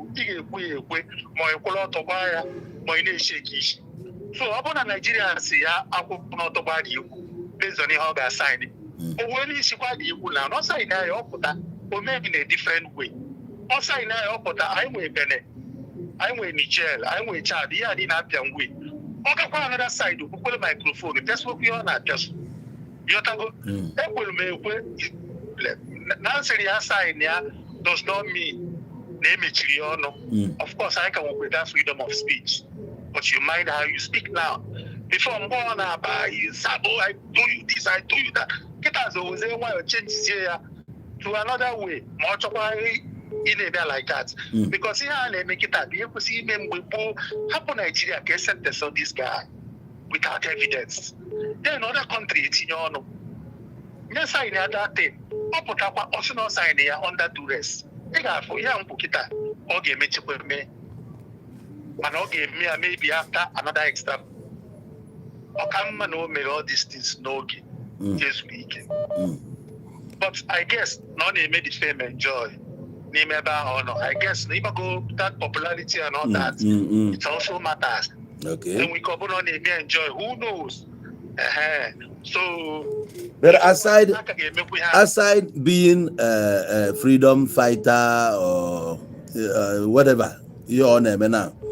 Nnamdi Kanu he's a man, a father, a family man, for that matter. Don't you think Mazi Nnamdi Kanu not find a way to secure his freedom so he can go and be with his wife and children? About also Fukuji, at least or try Amutaku 1 or 2, being there like a normal person, because he ain't able to frustrate him. Or make it even more on this process. What becomes of the wife and Emagun? Because mother name me here, yakas na no wada about just in me your family. First of all, family first. Good. Yotago, a freedom fighter and all that. My Jesus Christ no we are not play with his family. Yotago. So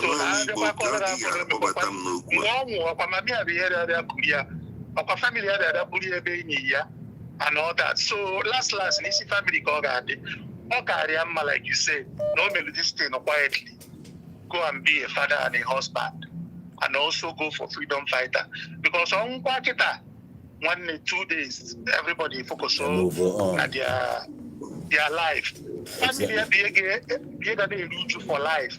Not me and you, only and I support there. For me, it's good though, but it's a waste of time. Mandela Megokuya, regrets, yeah.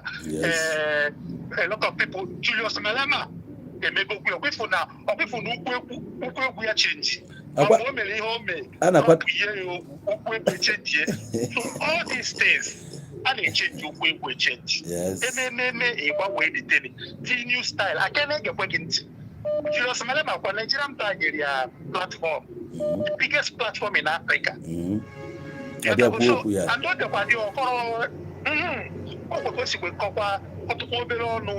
down. So Nnamdi Kanu Okariama Yotago no meleha. All right. Focus on a family, focus on the ND. Emailing Nigerian government is impossible. It can never win the government. Government is God. Good. I know for whether more good God, more bad God. Okay. Now at this point, somebody that wants to make a contribution on our TikTok already. I about me over 5 minutes ago. So one more from if I need to discuss here, what do you have to add to this thing? I buy into what he just said, or you will a different opinion. Let's hear you. Thank you so much. This audience with you, and I'm happy that today happens to be the day. Okay, okay, so they will I've been busy now. Okay, no, you know, that our people and Magwande mother say the only problem in the Wayaka that Ayaka went closure since after the Civil War. Okay. We are suffering from the effect of the propaganda of the Civil War. You see propaganda of that civil war, Mona enwebonye na ibianya as Ndibo face to face and tell us the truth. Enwebonye bibi eziokwu. We keep on dwelling on Biafra that doesn't exist. Okay. Because our consciousness, Mandi Ebugurebu, Mandi Garaga, Mandi Ezugoroga Gabon, Nandi Otegase, Ifa Nile Megasin Dibo Bifipe. And then we beronye na Nibotana conference and when 7 days talk on the civil war. Yes. What was the reason? What led to the war? I would be ready for that war at that time. I may explore every other means, diplomatic means. It may exhaust before we can now say, we are ready for the war. Yes. So all those things we have not been addressed. All good in Nnamdi Kanu make it today. Another person who come out again and start deceiving our people. Okay. Nnamdi Kanu or made mistake, so many mistakes, always so many excesses. Okufe. And the only thing we got this idea of Sabo, that propaganda, that word Sabo, even a different opinion, more different opinion doesn't make me a Sabo to your cause. Yes. Mbombo both decided that we are going to do away with that word Sabo. Man that one nigga were different right of opinion. Yes. Gionyan cause right of opinion. We can disagree to agree. Yes. If the same need the whiter than white. So on your opus you go about seeking never henaga osa adiri aku yenekwegi. Ibo was on your sabo. And Ukundi Bone Kusi, Ifo Kenyan or the Alafo. What are not going in a lodge or manfare? Nnamdi started this broadcast by, at a point, he started insulting the elders of Alibo. Okay. Men, the youth, and any respect for elders anymore. So how do you reconcile all that? Agitation, all your right of, you were right to do all that. But remember that you're right. A bus stop can call you Zobido. Yes. So you can't continue insulting this, even informe, na libo. To pay clean here, okay, it's 20-30 years old. Forget na buy na ni Ibo kana konkozo. Mbari na omena libo youth say respect for elders anymore. And we got some politicians I happen to speak to in regards to Ibasa Nnamdi. Kunu jibankiti kenyeme asim nemu ilundi bonato. Si agwa wanti monoro agi ibu ise buru ya n'isina. Okay, sorry, some people here Cholejo Gajiju, Yes, they are listening to you. So if you have a question, you are free to ask your question. I will either he's saying it or I will put the question direct to him. Because and to the people on Facebook, well opinion, yeah. Young are entitled to his opinion. The issue of Madu Sabo, that in Adroma, let's drop it. We have to do away with it. Because if you want to unite in the Igbo, so when they got after today, now no, they don't want to do this. Now they feel insulted. So it's high time we like did put away from us. You have to go. During the Civil War. All right, so go ahead, one them. During that Civil War, you make propaganda. A lot of people were killed.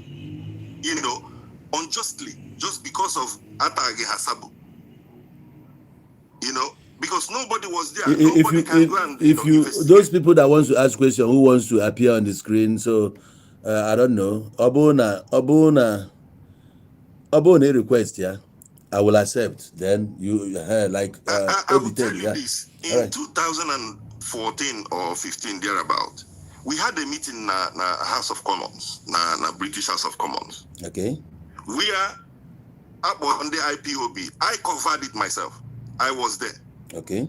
Up on the IPOB to make a case on this agitation and okay. Do you know one name? You got on my YouTube channel, they were nobody could make a single case in regards to Biafra and the agitation. Why? The case Hannah. Why is it so? It's like a machine. Now today, Kutokuna Nnamdi got caught. Yeah. Oh, you know, Nnamdi were right to say, okay, I don't want to give enter any defense because that, you know, right to do so. But Mande Nigeria Hayatuyanga. Yes, Hayatuyanga. Manamata. Now here at the beginning of the process. So now to Yangana 20th doesn't mean anything. It makes no difference. So that's the beginning. Onye judicial process should understand that that's the beginning. They are not getting freedom off from that moment. Okay. So onye we answer my judge or my pronouncement nonsense. Say me arrest when can me obey. Okay. So that's just the beginning. Okay, now the elders of Anibo, we have to sit down with him and have a chat. Do you think Mazi Kanu we have time to sit with these elders because someone will issue with them? Now somebody put out here now that he has a question for you. I'm happy that one day question. Yes, I'm coming, Kiss King. For the fact that again once you know I guess you are living in London or Nibigo, I'm not sure. Yes. You are there now. And that IPOB was invited to come and make their case even in the House of the Commons. But at the end of the day, they were unable to. So to make any case, any meaningful case. Any meaningful one. Okay. Now, attention.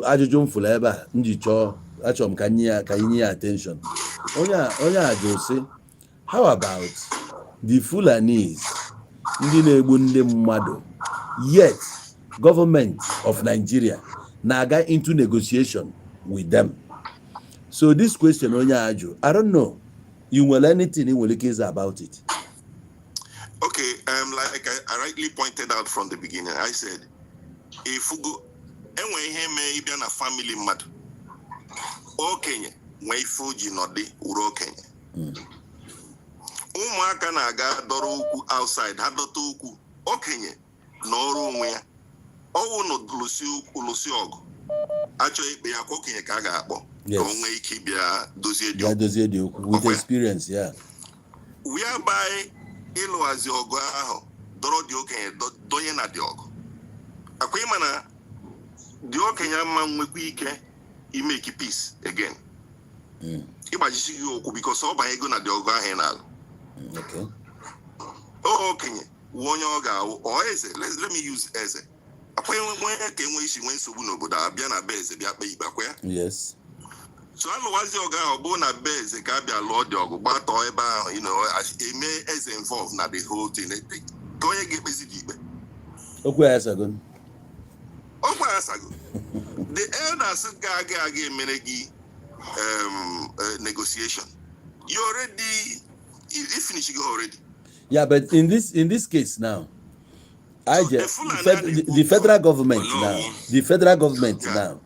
federal government. Makaba not federal not dragging now the Kanu not the court under the federal government, which now after a court of appeal we discharge federal government file a fresh case upon him.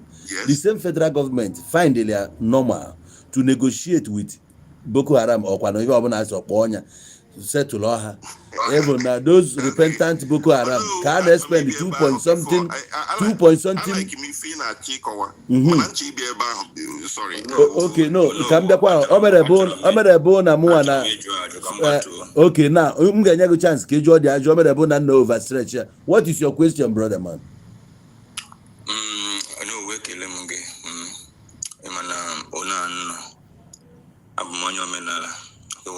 Yes. And Joa, one menala. Manamua Gabaki Mboisi open keep Bazua, almost open one adaba. Okay. Because as now, Ekuchana me Brulawan Mobi.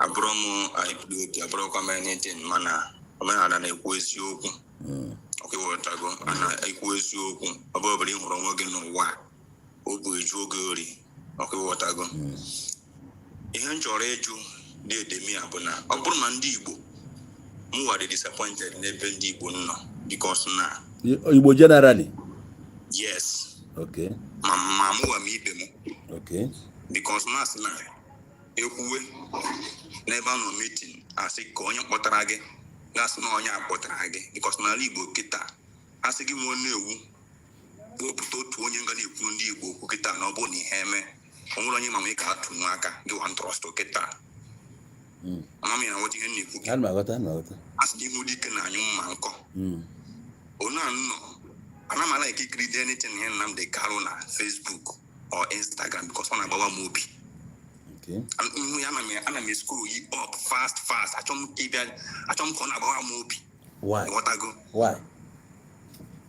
ọ bụrụ ihe na-asị gị bụ ọ bụrụ ihe nwa achọghị m ị na-egezi ya ọzọ because na ahụgo m na onye ngara mba ịga kpata nkụ wetara ndị Igbo gazie mba nwụrụ ka ihe nsogbu dị alapụsị ya na mba a na-agba China a na-emepe họtel na-arụ ụlọ onye ma na onye nọ n'ahịa gara ịga zụta ihe ndị nọ n'ụlọ ga-eri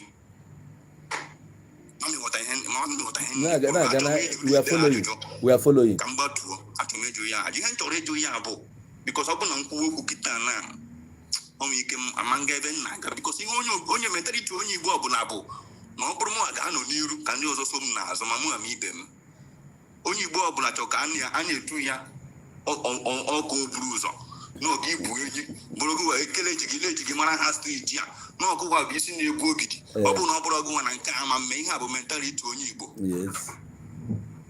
ọbụla chọrọ na ọ bụrụ na onye wa nọ n'iru bifo onye ọzọ abata nwere onye Igbo nchọ na ọ bụrụ asị na onye bụ onye na-emeti ya ihe m chọrọ ịjụ dede ma gbatuo opu na achọrọ m ịjụ ya maazị mpụ nwanne anyị nwoke na ndị a na-egbu mmadụ ka onye nke eme ihe ọjọọ n'obodo Naijiria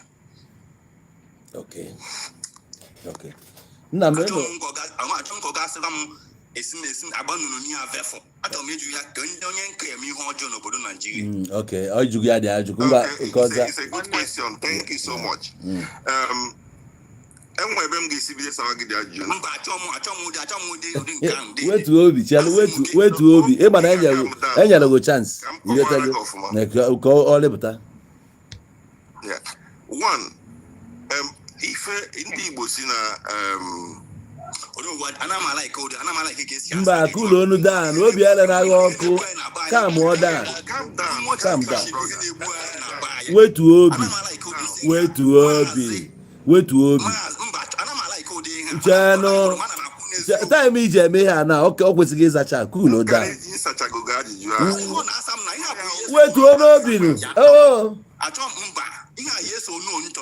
mba anyị esi etu aza ajụ na n'Igbo esiri otu aza ajụ na n'Igbo ịghọtago because okwu na-enwe ihu na-abụ so cool down. Okay, I will answer this question in a very more broad way. And get me expand very well. Okay. Linking the Fulani, linking Asari Dokubo. Yeah. Okay. Maybe you're gonna be surprised why I'm linking the two. Okay.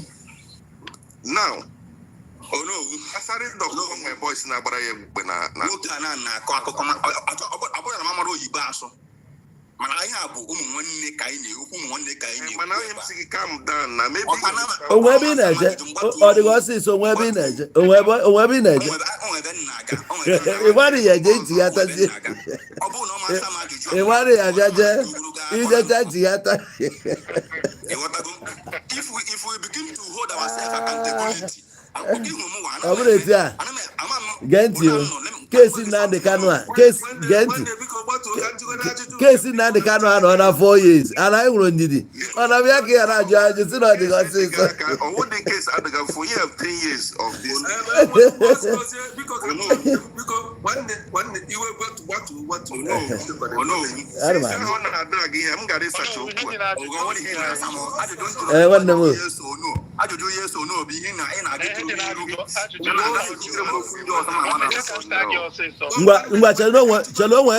o nwere actually saga ajụjụ a na ọsịsọ otu ọ dị ọsọ when did nna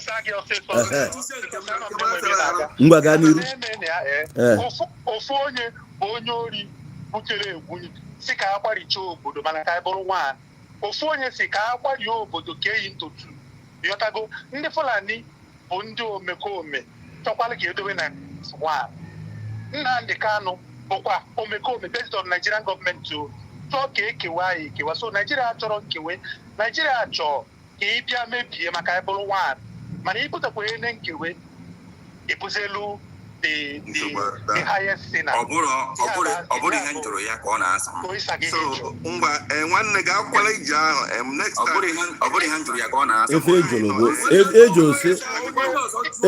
ajụjụ ejo bụ kedu onye njọ ya ka onye nke eme ihe ọjọọ kpọrọ m ya ha ya ka ọ na-agwa na onye nke na ndị nube ekperima na ha na-eme ihe ha na-eme mana ha dị oke ka a nọrọ na Naịjirịa ọ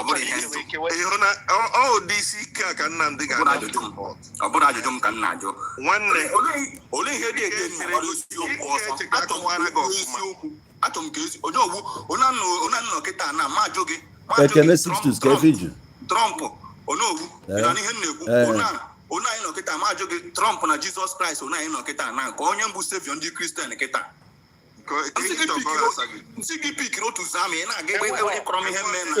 etu mmesi ịmago na the ajụjụ dị complex ọ dị complex ịbịa na compare for you to compare Mazi Nnamdi Kanu to ndị a chelo nwanne m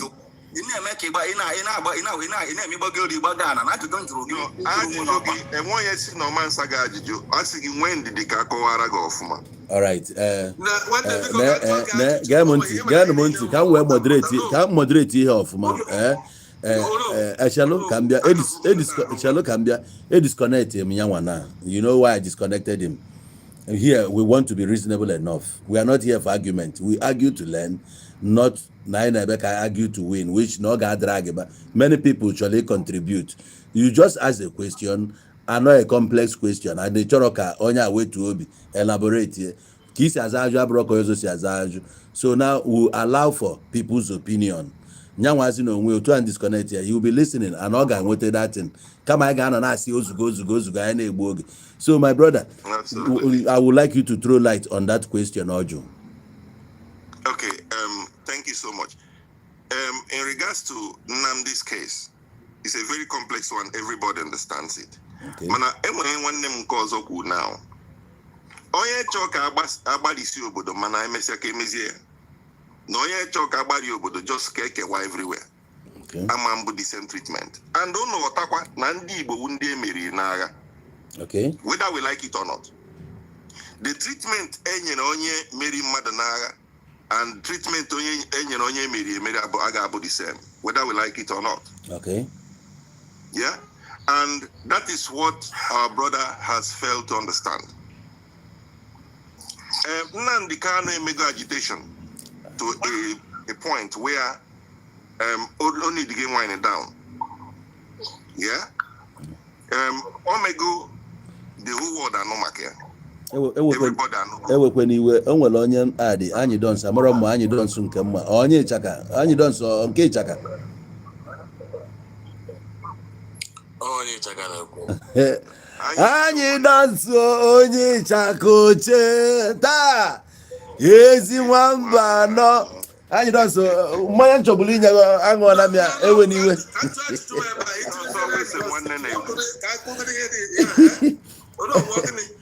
anyị dọnsu bịa ịgbakwa okoko ji isi anyị ọkụ ọ ga-contribute kwe n'ihe anyị na-eme. Alright, go ahead nwanne m. Okay. Should I go ahead or he ask his question? No, go ahead and finish up. Okay. Imana nkutebu kusi asari Gawwe his own men. Yes. Yeah. Onwe kosi with the license, we don't know. I don't even know when time to even investigate. Yes. Onwe boys, yeah. And all machineries how. Yeah. On our local with government. So almost have Bulgaria and the whole Nigeria, nobody will question them. Because how they cover. That's the thing. Okay. Ndi amoteku na Yoruba land.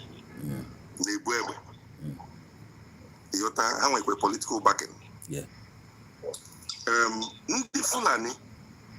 Aya no go ka enwega see some stories in Danoga Kahashi Ebuta Abata na Nigeria. Amakata bo bandits instead of terrorists. Have been where people who will come to Nigeria because of how Nonishi how Wundi media in Naga. They can coin, they can change their words the way whatever they want to, or however they want it. Hire where people who speaks for them, like government. Then if I job, anyhow. And Nigeria, every government listens to Ndine Mayfi. Kenwe Keme or Nyeto Akaka Obodo Demma. India, Bundi Fulani na the bandits Nankawankawa. And which from what I'm hearing, a lot of political undertone. Not the whole thing and not. Which orderly easy to negotiate with these bandits. Mana, if you're on our own side, or no, Igbo. Nnamdi I love Igbo more than you. Abu Igbo. Nnamdi I love Igbo more than me, or myself, or any one of us Nabia Igbo. If you make yourself Nifu Igbo Nanya more than any other Igbo man, that is where you have failed. Yeah? Nnamdi set it up.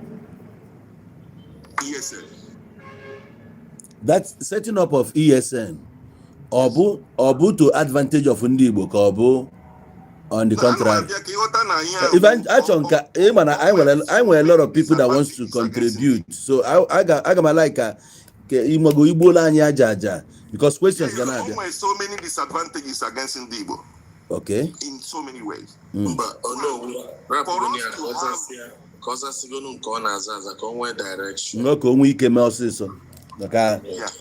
time. So Nnamdi Kanu went ahead and formed ESN. Yes. With the propaganda of Fulani. That was the time of Ruga. That was the time of Ruga. Yeah, when he had a lobby group, na the back channel.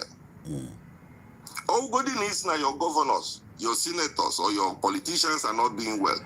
If we kept on a radio, yes, but na the back channel, you have to find people who will lobby these guys.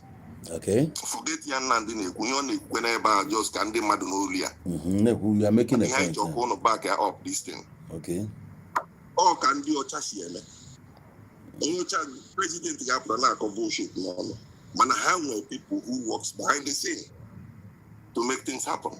I'm surprised he lived there for over a decade, and he did not remember that these things should be put in place. Non-state actors, police no when Nigeria self when I went to operate control. Ishi hand in work. Talk less of Ibunye zo maka na enwero na role of engagement ebe. That's the worst thing that's happened to us. Ibute eba inokwa niile na aba. Our people who them who na support that gina your enemy na chi no. But can you look at the situation on the ground leading to Ibunye? When Nnamdi Kanu was attacked, I know, yes. Why don't we look into if a provoke into that? I na posing a question now. We'll bring us to that, the answer to that question. But can I just something because I ain't got time. I not if I not trouble fault, every Mazi Nnamdi Kanu were fault. But I actually na the side or the good. Now, what led to Ibutebe? Yes. Draft. Yeah? Or chess. This is a game of chess. They have pushed him to that point whereby what about Ndi Oso Mekwanian? Okay, because I will lobby. How will lobby group? How will lobby group? When his own boys. When I said it's in a Niger Delta. Okay, when I said it by Niger Delta, the president is in a Niger Delta went and negotiated with them. Thank you. But I want even people before making sense. I able conquered people because they lose with that war. Yes, of course. So they are not willing to negotiate with us. I fight radio. I'm one of politicians, whether we like it or not. We have governors, you know that. And whether my represent as long as Nigeria is concerned. But from their body language, you can find incapacitated. Which we all know. I said it before. That's why Mazi Nnamdi Kanu could not wait any longer. During that time, I know very well that was the same time Mazi Nnamdi Kanu flew to this ESN after Kongoche meeting with the Eastern governors. And all the Karafen they couldn't reach authentic agreement. Or this is how we're gonna do it. I feel nearby. Can the problem be do? But I can imagine towards the governors in the southeast. Now, even the prescription so afterwards. No, those governors na farm anya go nature like that. No, you know, because time now or other people, you know, almost every human being went a short memory. Okay. But if we go back to documents and when documentary evidence, you will know that Nnamdi Kanu forming ESN, I'm not against it. But what I'm saying is the way he went about it was the biggest issue. Can I say something, my brother? Okay, you are free to say something and you don't.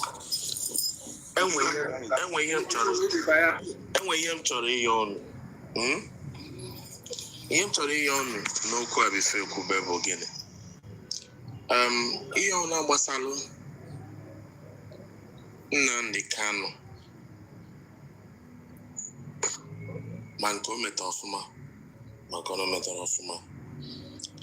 as long as he's standing trial, as long as his case has not been determined, can we at least not talk about it? Because our own opinion might have influence on the outcome of the court. For now, you think so? Can we just soft pedal on it? And when Nnamdi Kanu metaria, let's pray na one opportunity where my anolo. Manotu or not trial. If we keep on saying the ones he didn't do well, which means I want on wine na try is here.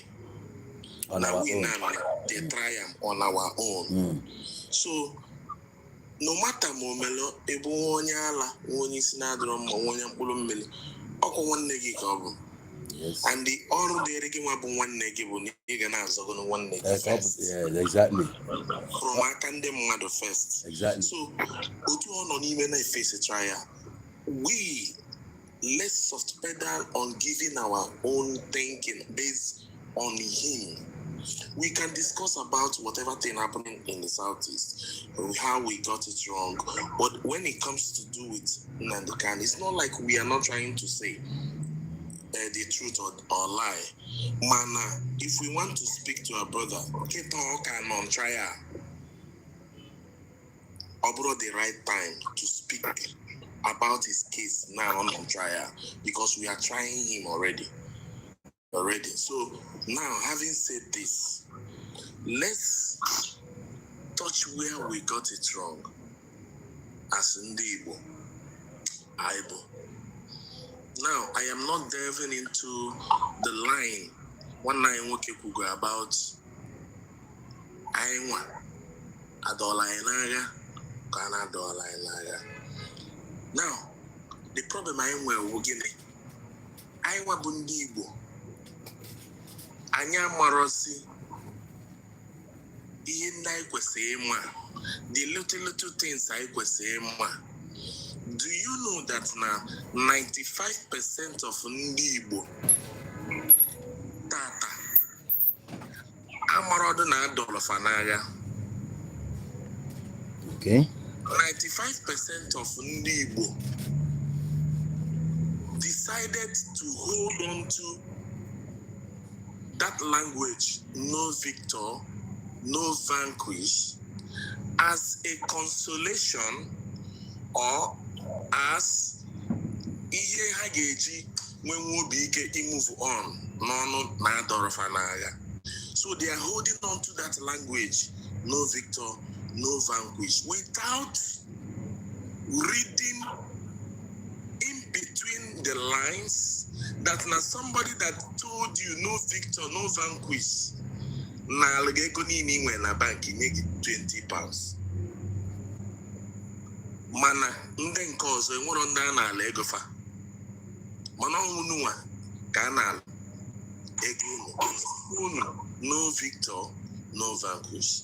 Then unua we believe what the English where represent the signs and everything that points towards the direction that's na adolononara, and that makes you people a second citizen in this country. Or even third class itself.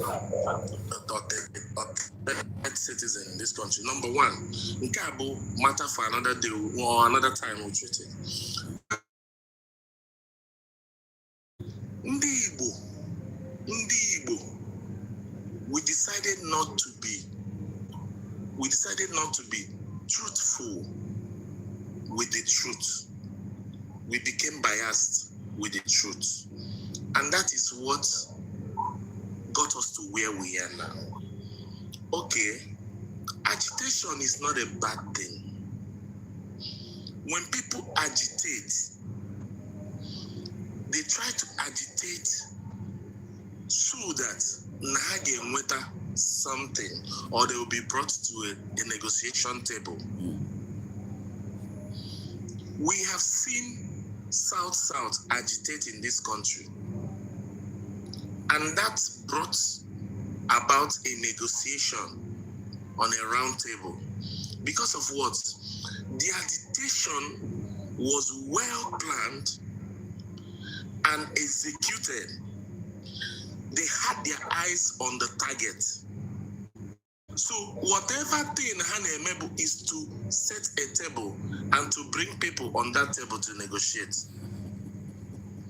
Now, what did he fetch them? He fetched them a negotiation on that table that repositioned them today in Nigeria. Number one, it came to our own. Orutena Kai, we want to agitate to be free. We want to agitate. That's what our agitation is talking about, actually the free. And what was it supposed to do? It was supposed to get us to a negotiation table where we would discuss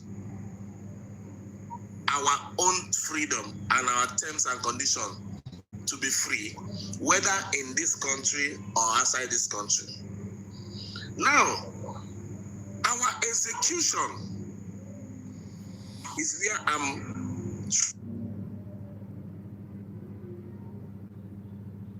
is he on an echo? Is he echoing? No, go ahead. No, we are go hearing ahead. you. Go ahead. You are listening. Is my mic echoing? No, you are okay. No, You are it's okay. okay.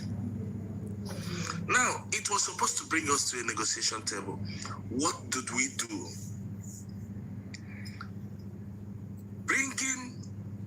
Now, we use our own, okay, let me use South as a point, as a reference point. Okay. What made Nigeria to set a table? Can you hear me now? Yeah, we are hearing you. Yeah, we're hearing. What made Nigeria to set a table is because of what? They were going after the economy of this country too. And it became a threat. Yes. And Nigeria didn't want that to happen. So they were ready to listen to them. Okay. Now, when it got to us, what did we do? Instead of bringing Nigeria to a negotiation table, giving them the only option of coming to a negotiation table, what did we do? We decided to fight another Biafran war within ourselves. What did we do? We decided to point the guns we are holding towards ourselves. What did we do? What we have as an asset and pride in Igbo land, we decided to close it down and shut it down. That's shooting oneself on the foot. We closed down our market and pursued all customers and rendered our businesses and businessmen useless in Igbo land. That no customers comes again. In the business,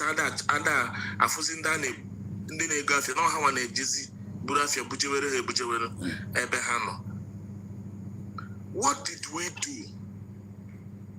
We decided to go after. Sorry, can I interject? You know, I say, what did we do? We are actually what your position. We are saying the same thing. You know, what did we do? Let me tell you, you cannot exonerate yourself from it because we are all entangled in this thing. But you know, everybody don't see Adia. From everybody don't see Adia. Who are the broad? So corner they will elaborate. Me single out Madnab, the whole people. One day, all of us are in this together because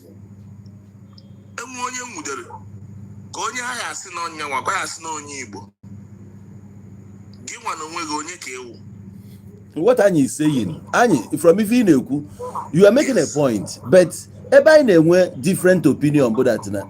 Shooting ourselves on the foot now, because now in Elanya, and then whatever get you where strangle the federal government, when we came to our negotiation table. I went on to see around when a mefa which is self-destruct. Some people be reasonable enough. Now for that we are not going the right way. What do? We have to talk to whoever is leading this whole stuff. At all around. Then that people who did against the way I see Aga was tagged saboteurs because you don't want to join. I need to point out first. Yeah, we know that.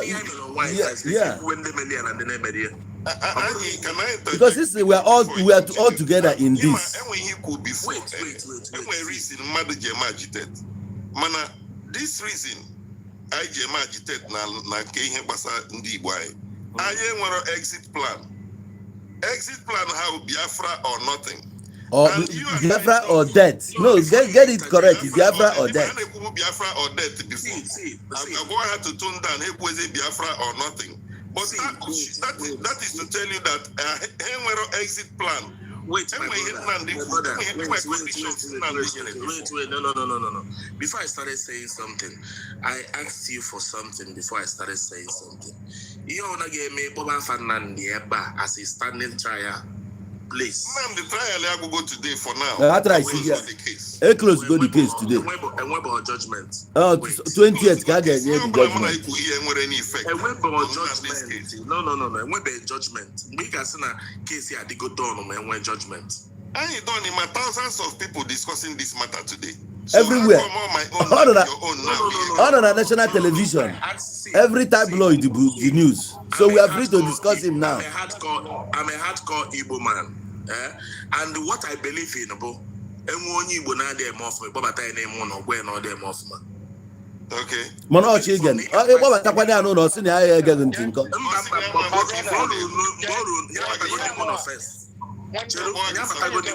And you done. Oh, why you gwagoku?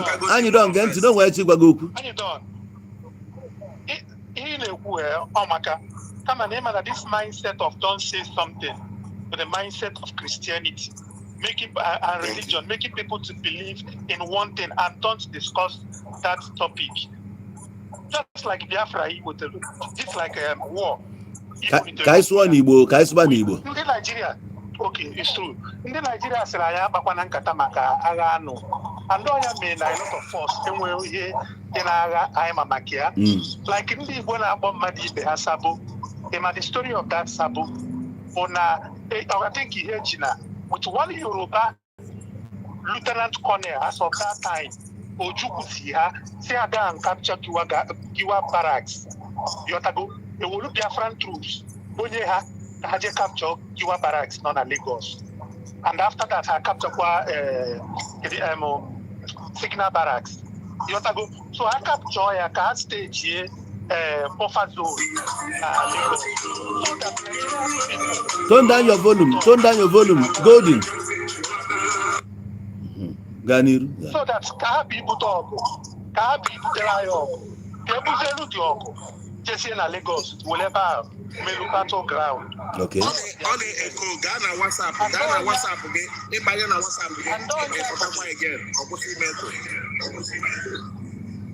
on one they make no, bro, can you don't. you want to go so but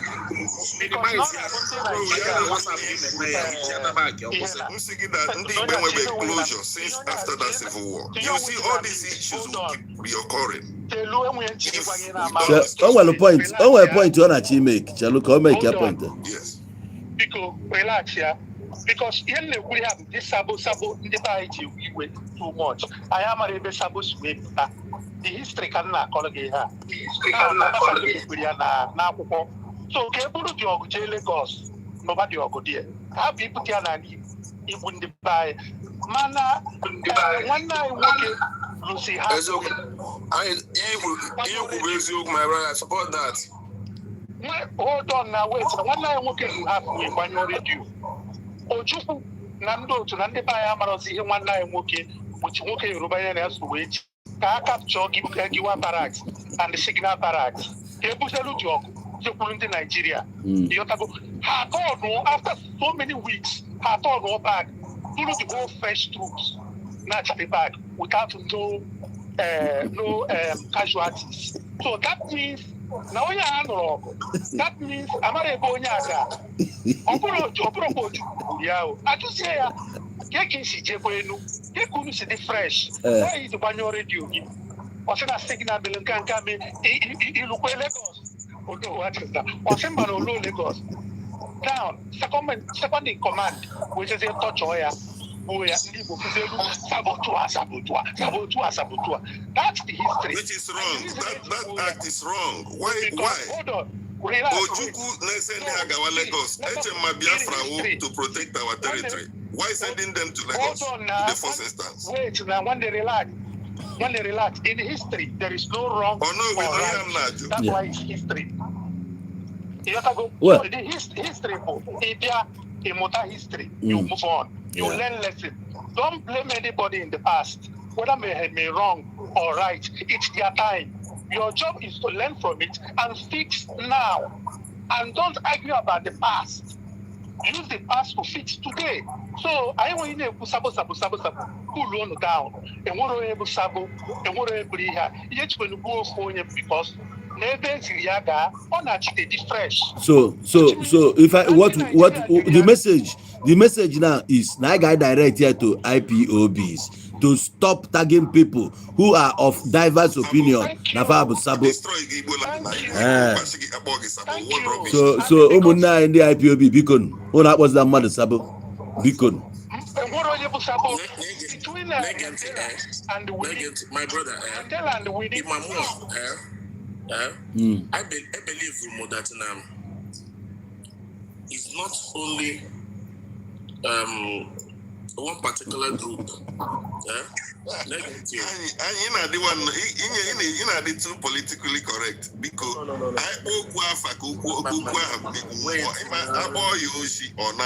Baba, and my like in my conversation with the very very good in public diplomacy. See, and we Nnamdi say na people na anọkata say na nwata sọkata okenye anya okpuru nkata n'isi na nwatakịrị ahụ ma ọkwa na nwatakịrị ahụ fili na nkata ahụ okpu nọ mkparị ka ọ na-akpanye oke ọ makwa na ọgwụ ka ọ na-akwanyere oke wee kpuru nkata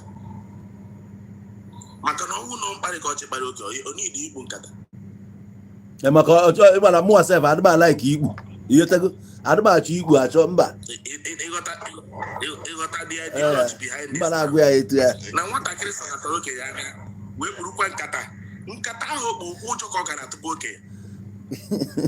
Respect ka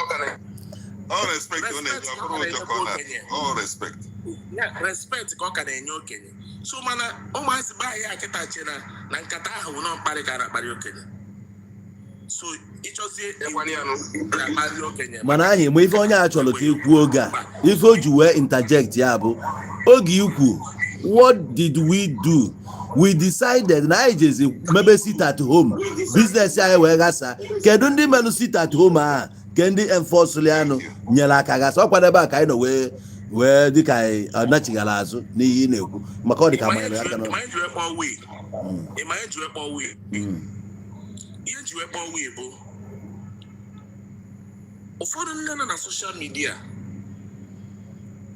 wee na-akpọrị mmadụ wee na-etretin ndị mmadụ. Many of them are both member IPOB.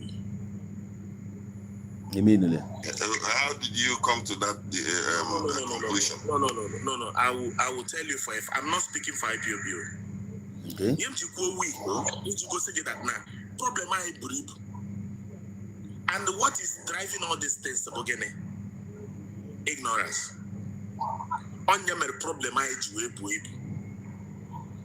Are you getting it? I'm not exonerating anybody or speaking for anybody. I am trying to blame everybody on the part he played. Both Mogi Can you blame everybody? Both Mogi Bidorio. Both Mogi Bidorio. Odeka Keyana accessory Keyana onye na-ebe anọgbu mmadụ. Oginekwu mba accessory to murder bụ ife eji wee ru mmadụ. Onye na-ebe gburu mmadụ bụ accomplice.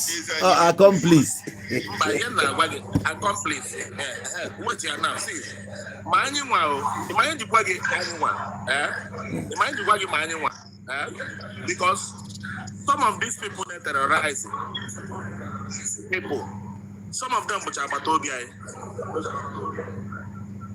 Because now the thing they got so deep that now. If one family in I have for anymore.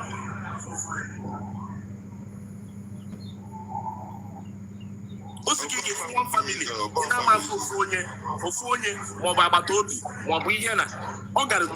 so in Maria na-ekwu isi sekpụ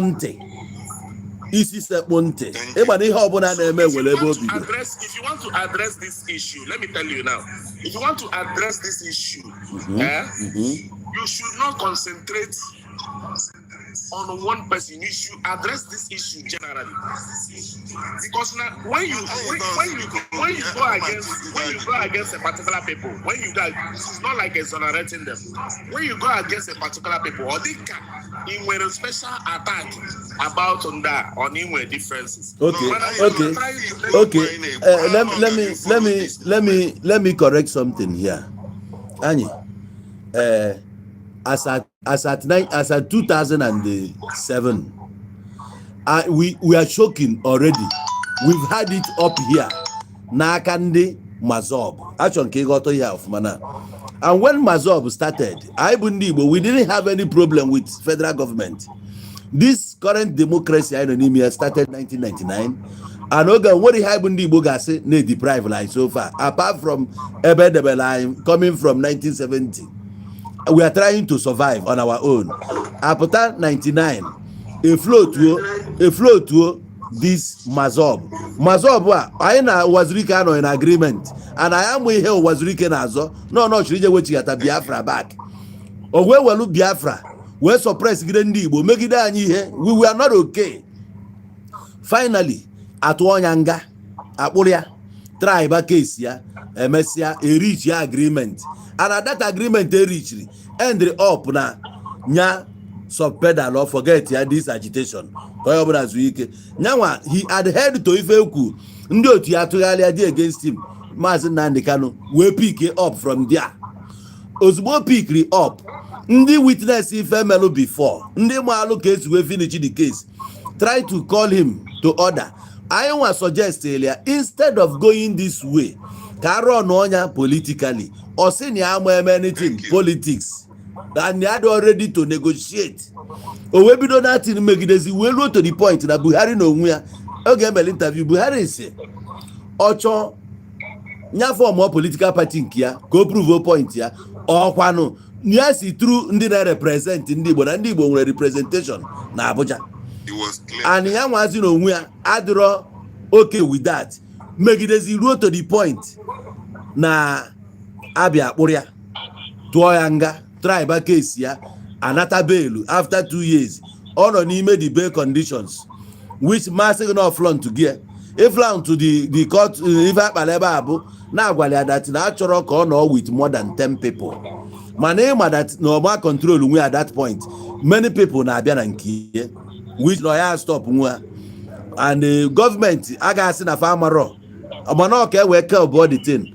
Finally, a murder python dance nke mere affect ogbo also gbasi also ha na ekuzi no jump bail mo na ge man jump bail due to attack Abia. Now case ya after ka Abia kpochiga anya azu obu no belo na case ya ho we before I don't think na ga eje chobi na kama no zife na biazia no no afterwards etu esi push bezie from 2018 Malona Anambra Chima election okuo na agba emenata any election na Anambra state.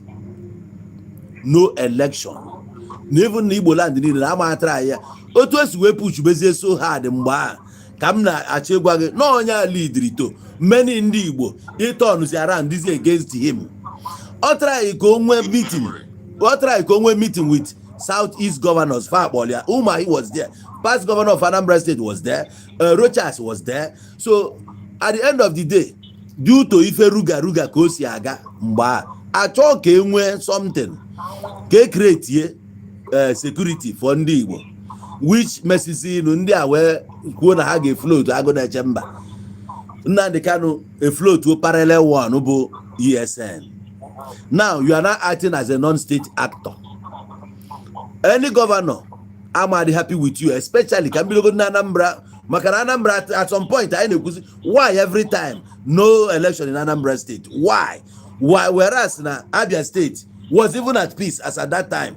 So Obia it was yaga about it, and with this disagreement with every elder Ohaneze collect Renakia Ohaneze Ndibo, every other elder collect Renakia Luzie to the point na onwezo already free at the America kwere mother attack Germany.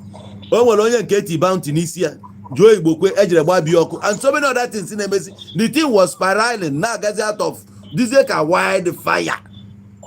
I na try ka I call lawyer to attention Nnamdi as at that time I was on agent and ihe niile na-efoli agba bụ ndị nna asị ya saa asị kurikọ etu ọbụla o si kambia check kambia ịma ifo kambia ifo ọbụla nwere ebe o bido mana ihe anyị na-ekwu at this stage I dey follow your page abu tata no I dey follow your page abu tata I am always on your life. See, Abromo a novice.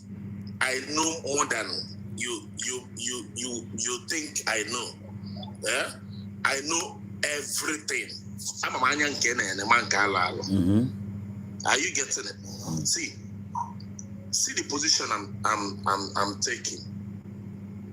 The position I'm taking about. And let me abridge Yazu. That way, my friend, look back at that. I'll say, we try to listen to history and learn from it to correct today. Good. We are not here to blame people on the history and their mistake. If I'm now, why I am not exonerating anybody. It's not like I'm shying away.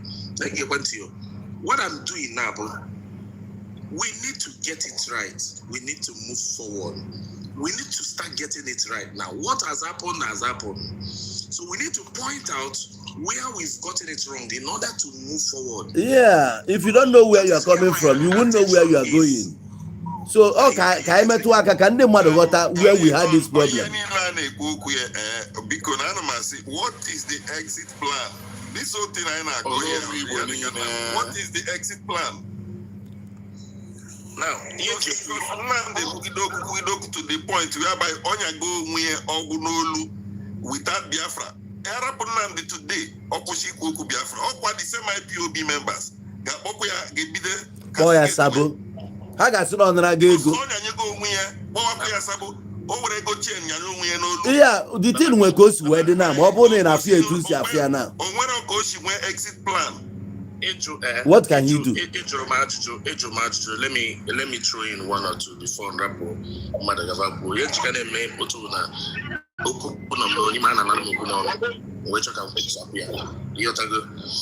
exit plan, when he also that's not when you have a million. No, be other my bonus, and the other never no news. Oh, it's not bad. So, here na go we have what we are suffering.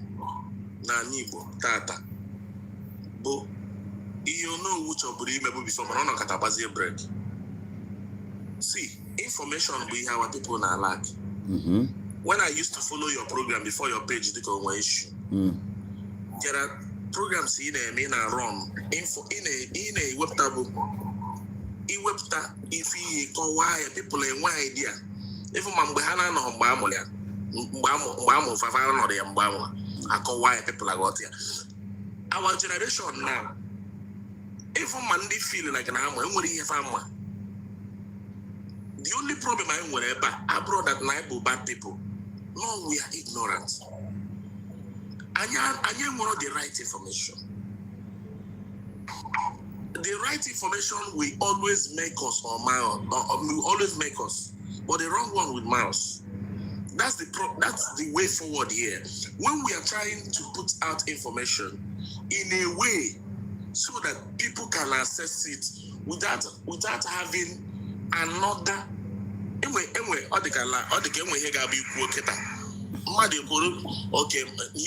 because of nature, you make it on your no he got the biased. Onya, I learn not from it. Yeah, that's why you are not to get back to Masob era. Can the matter when we can learn also? My brother, you got to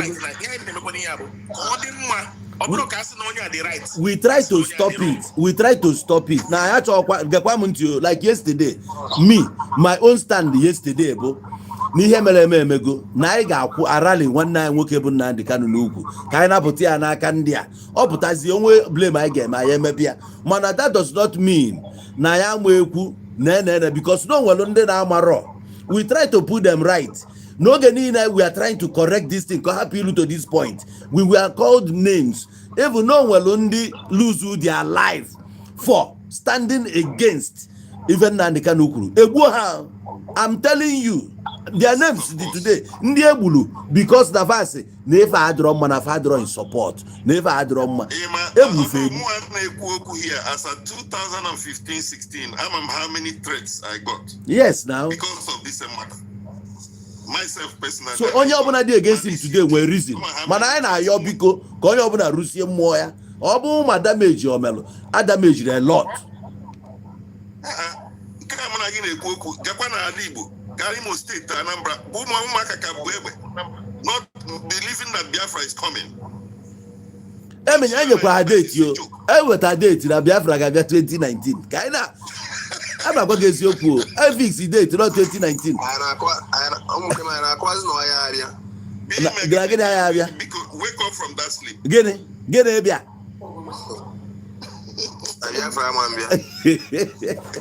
Why ji wee chọọ Biafra?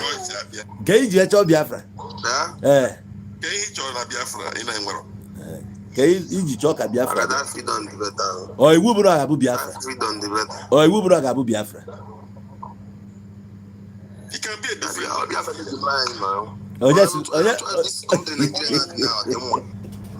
If we don't know Southern Nigeria and Northern Nigeria,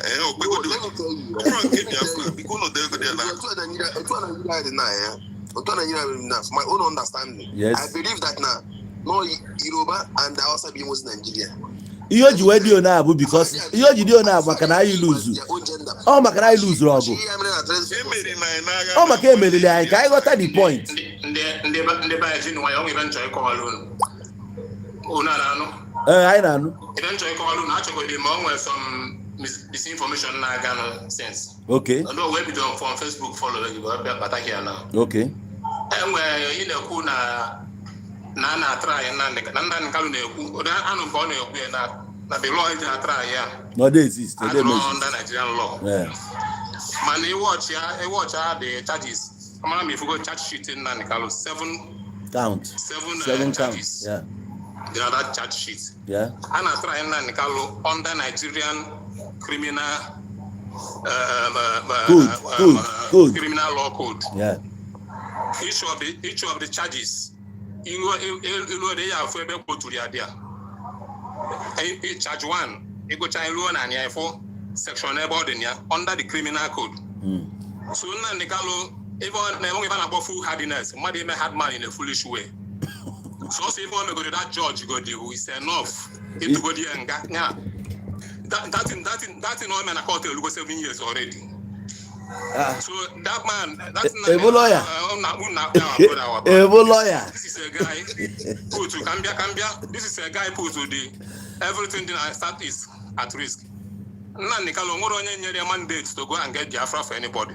He just emerged from the blues. Ongoro just came from nowhere. Nnamdi Kanu mandate to go and get Biafra for Ndibu. Nnamdi Kanu mandate to go and secede Southeast. Biafra from Southeast from Nigeria. Nobody. Yeah,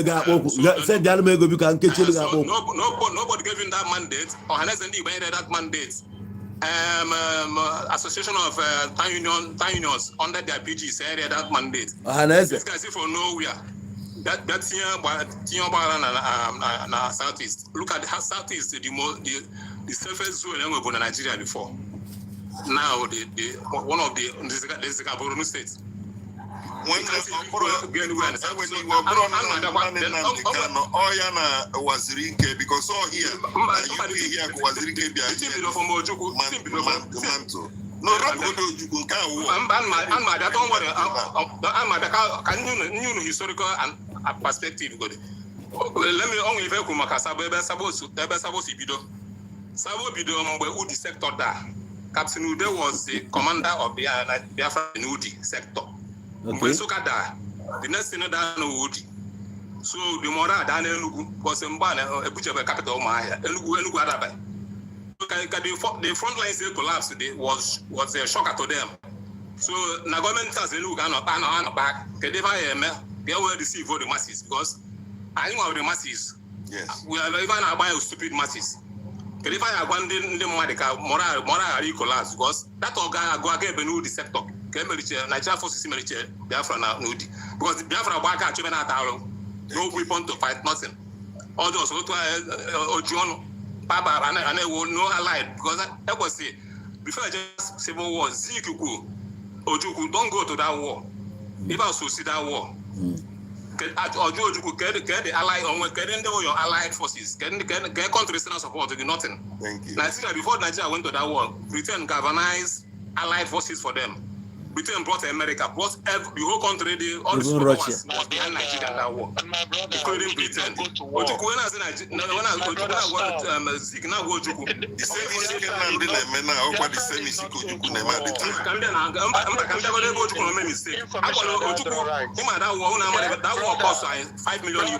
The somebody na account target, somebody said that Igbos did not go to war. This is your story. This your story. Igbos went to war. Okay, let me like Igbos went to war. If Igbos went to war, a country, Western Union secede. We went to war. The country it's against Nigeria. It's against the constitution of that country. You cannot just secede like that. It's secede here. They brought the war to us. Yeah. No. All police action. That they brought war. We didn't. No, we didn't go to war. Man, they put 67 kind of 67. We are not saying that you went to war. We said you brought the war to yourself. Okay. Okay, man. Zeke Walochukwu. Don't go to that war, and that this war also see that war. We don't have anything to execute this war. We don't have any allied forces. More than the whiners. Plunge things in the war. Because a lot of things for one no work there. I can't avert that war. Collapse. Go on and check Degree 8 of 1967. Degree 8 gave us everything. The only difference with Ochuka Mambo head of state, Nigeria had airmen for one. Under that degree, Hold on, you will continue. Okay. You said something before. Okay, see, let's because if I know already, we are talking about this sentence in Anna Chinya Mazi Nnamdi on the 20th. I know if I went and negotiate the possible thing, the outcome is either Natolo Mazi Nnamdi Kanu nga ainanya obgodu na gatu yanga like how many years somebody in your opinion na to go dia nga no ka mma ya kwugodu no ameni na imago na okwu onya ewe malu ka ga-esi wee na eme appeal dinia. All right, the beginning. Yes. So all that sentence now can go how many years? That sentence. No, but judge the lenience by natural law. Anyone has on those charges. Pronounced on the 20th. If the judge pronounced on the 20th is just the beginning, it's not the end of him. No. Cannot be remorseful now. If we want to know in a court, appeal, so it's not an issue.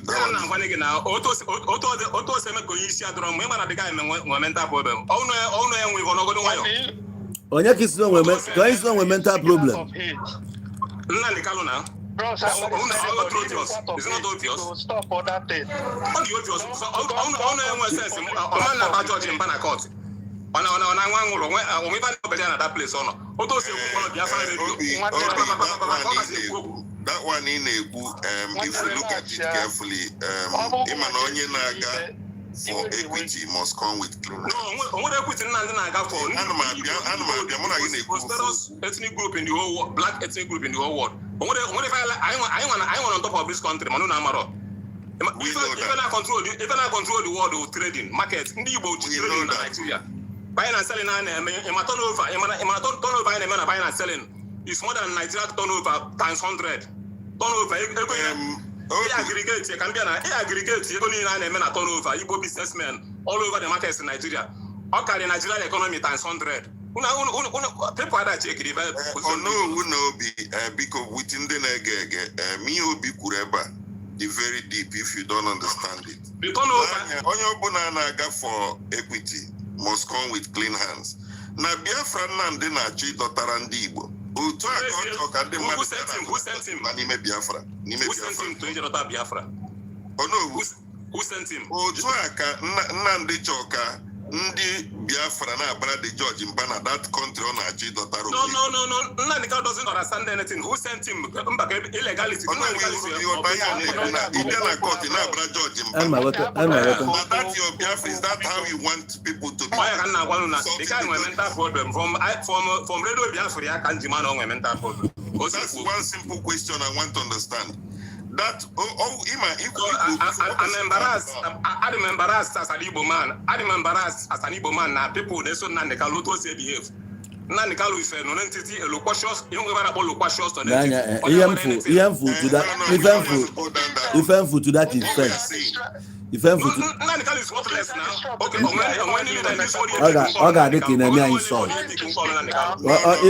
you are trying to insult his personality now. People like us will not leave it for Nnamdi Kanu to get.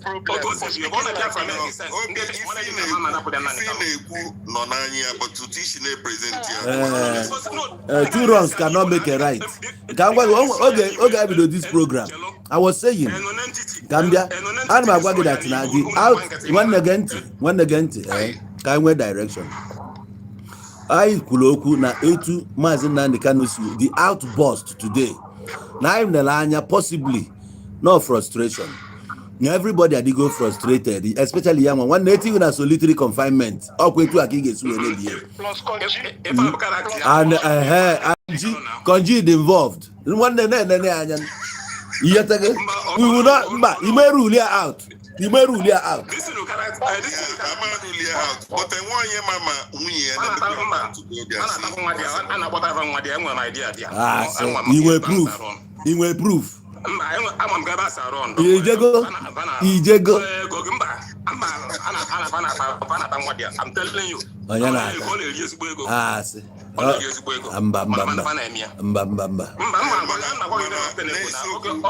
You have allegation. You have allegation. You have allegation. But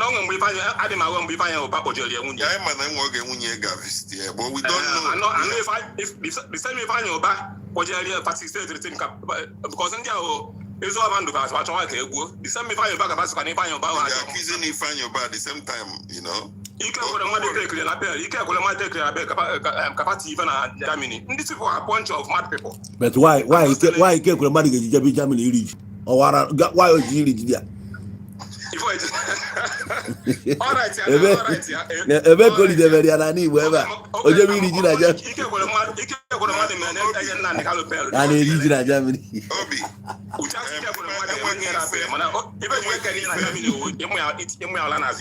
And we give I could hear Ajurun before see exit plan or again for no this plan I can't Nnamdi Kanu nobody will come again what the Biafra is dead.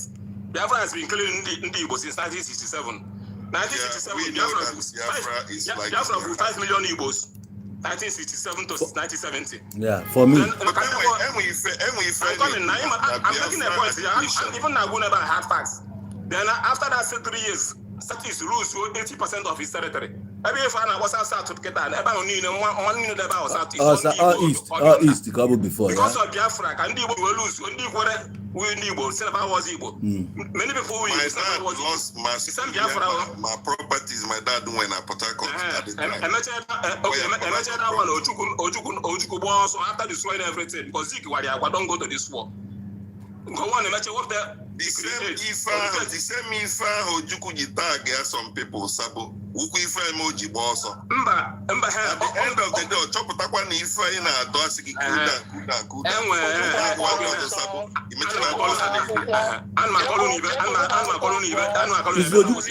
Is Ojuku also? Ojuku also. No, go read books. Go read my command. Go read the facts.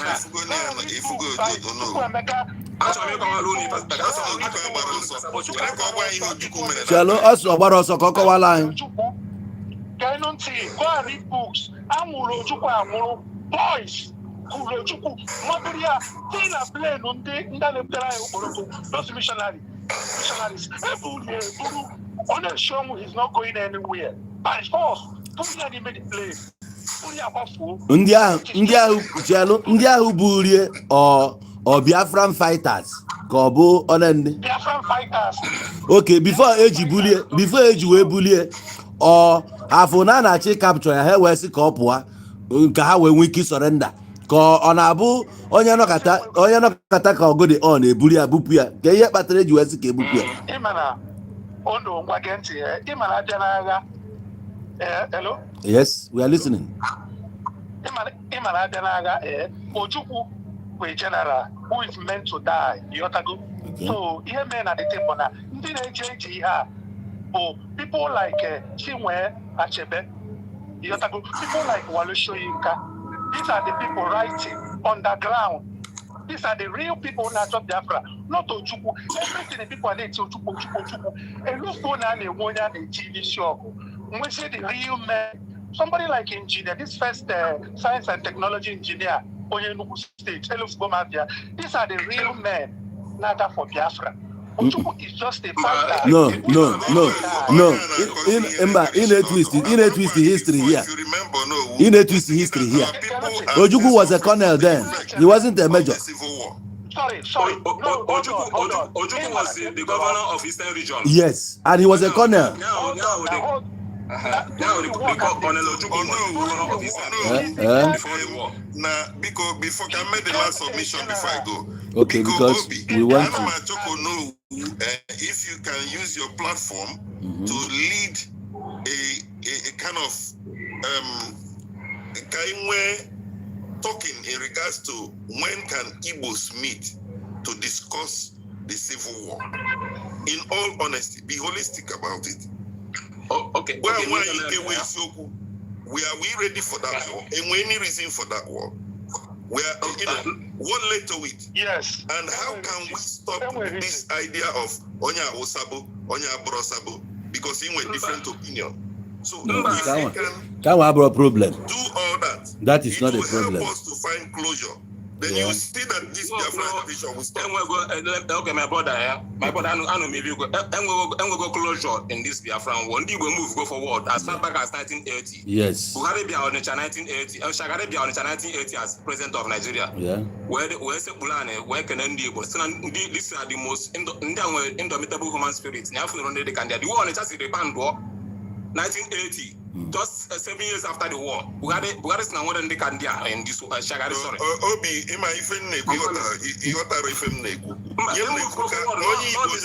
Miscreants like failures like Kanu, and then the Kana Nekalo, not at this for nowhere. No. What I'm saying his life before we do agitation. Can achieve going life before we do this agitation? To criticize, but what we're saying is Rabugodu is Abuna Basran Nani Kana. Let's pass that go in life go before. Baba Pristin, which is Baba was the profession. Shop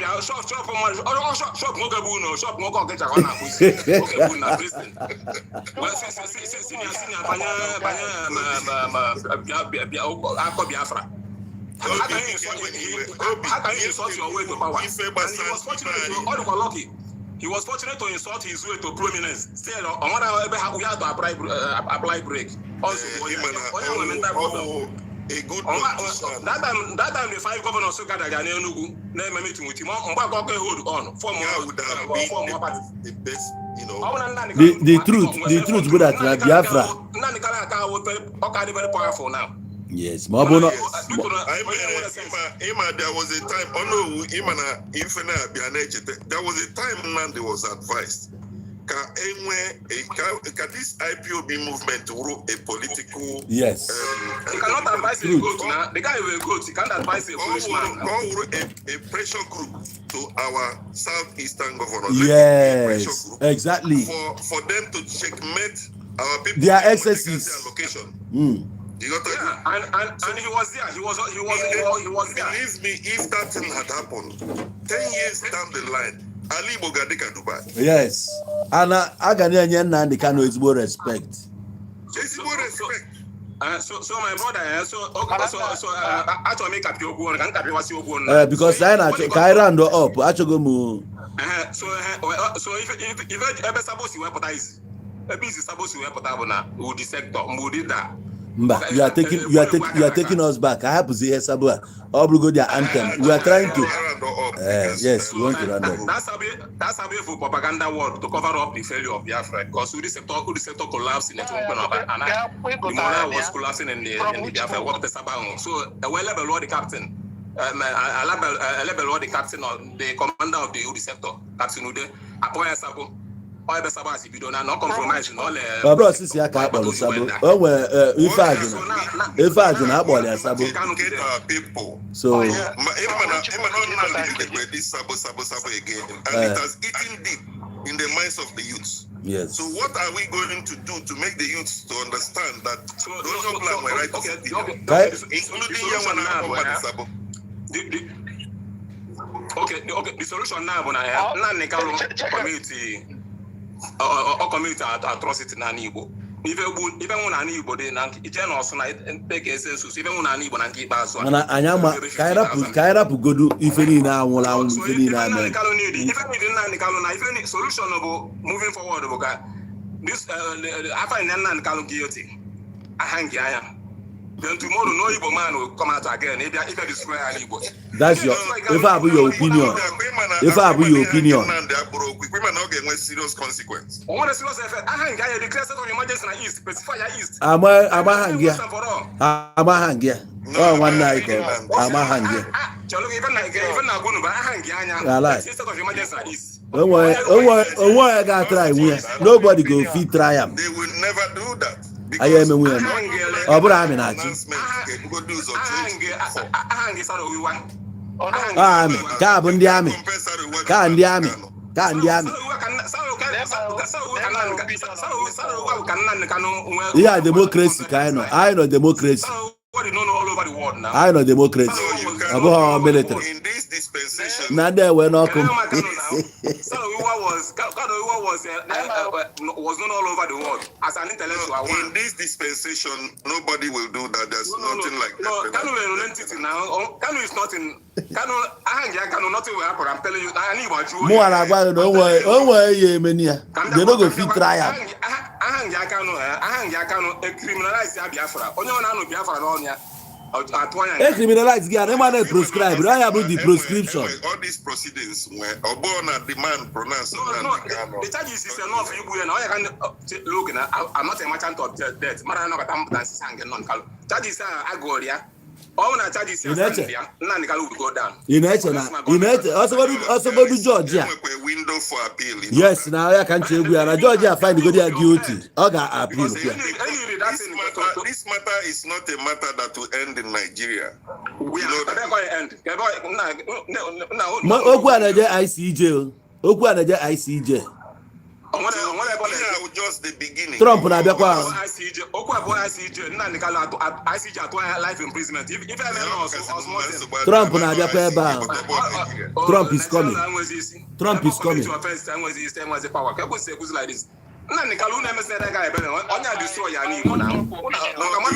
We are not sympathizers, but we are being realistic. No, reality will not commit to offense. Let the law take its course. The law commits the capital offenses. So all Nnamdi Kanu na agwa no worry your man and na get release here unconditionally. You yet go. No. One thing I be confused about those lawyers who have been there with him. Is it that when Fefama I want Amaro? No, the last man, Nnamdi Kanu committee, na the law 100% now. Whatever no, but they've always been there. Even defense on also, in my defense on also, okay, they embarrassed because I thought that was April Puni now. I'm defending you. I go to Abalos on Abalos. Okay, so in conclusion, he'll be embarrassed. In conclusion, because this our program. In conclusion, Abona, check Cambia. I would like to have. I would like Chalo Cambia Obi Hat. This program I made this evening. I got Abiakwa together again later tonight. And I got allow for people to make their opinion, but we are not going to allow people to like always some foul words they use on Nnamdi Kanu today, which more like a use. Obona feel you know what if for your I get no time to stress it out, but more on my own opinion, but that no matter ife ọbụla melụ na onwe ife a na-asị ka amịchala ọbara dị n'eze a ga-ene ụfọdụ bufuo ụfọdụ. There are things we overlook. I know. All the judge, now the judge with the final say. We are only touching on peace and security of Alibo. No. Since Nnamdi Kanu bata na Alibo ka Alibo ji wee gasa anụ. On a position there, whether you like it or not, on a position in the peace and the security of Alibo as it stands now.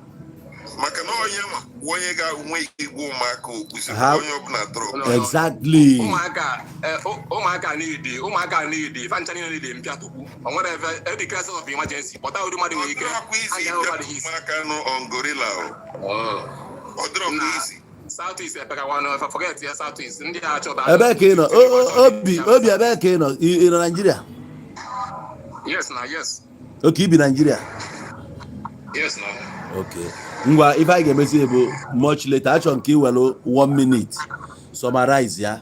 Ka wisdom. Well, 1 minute summarize. I can we close with that.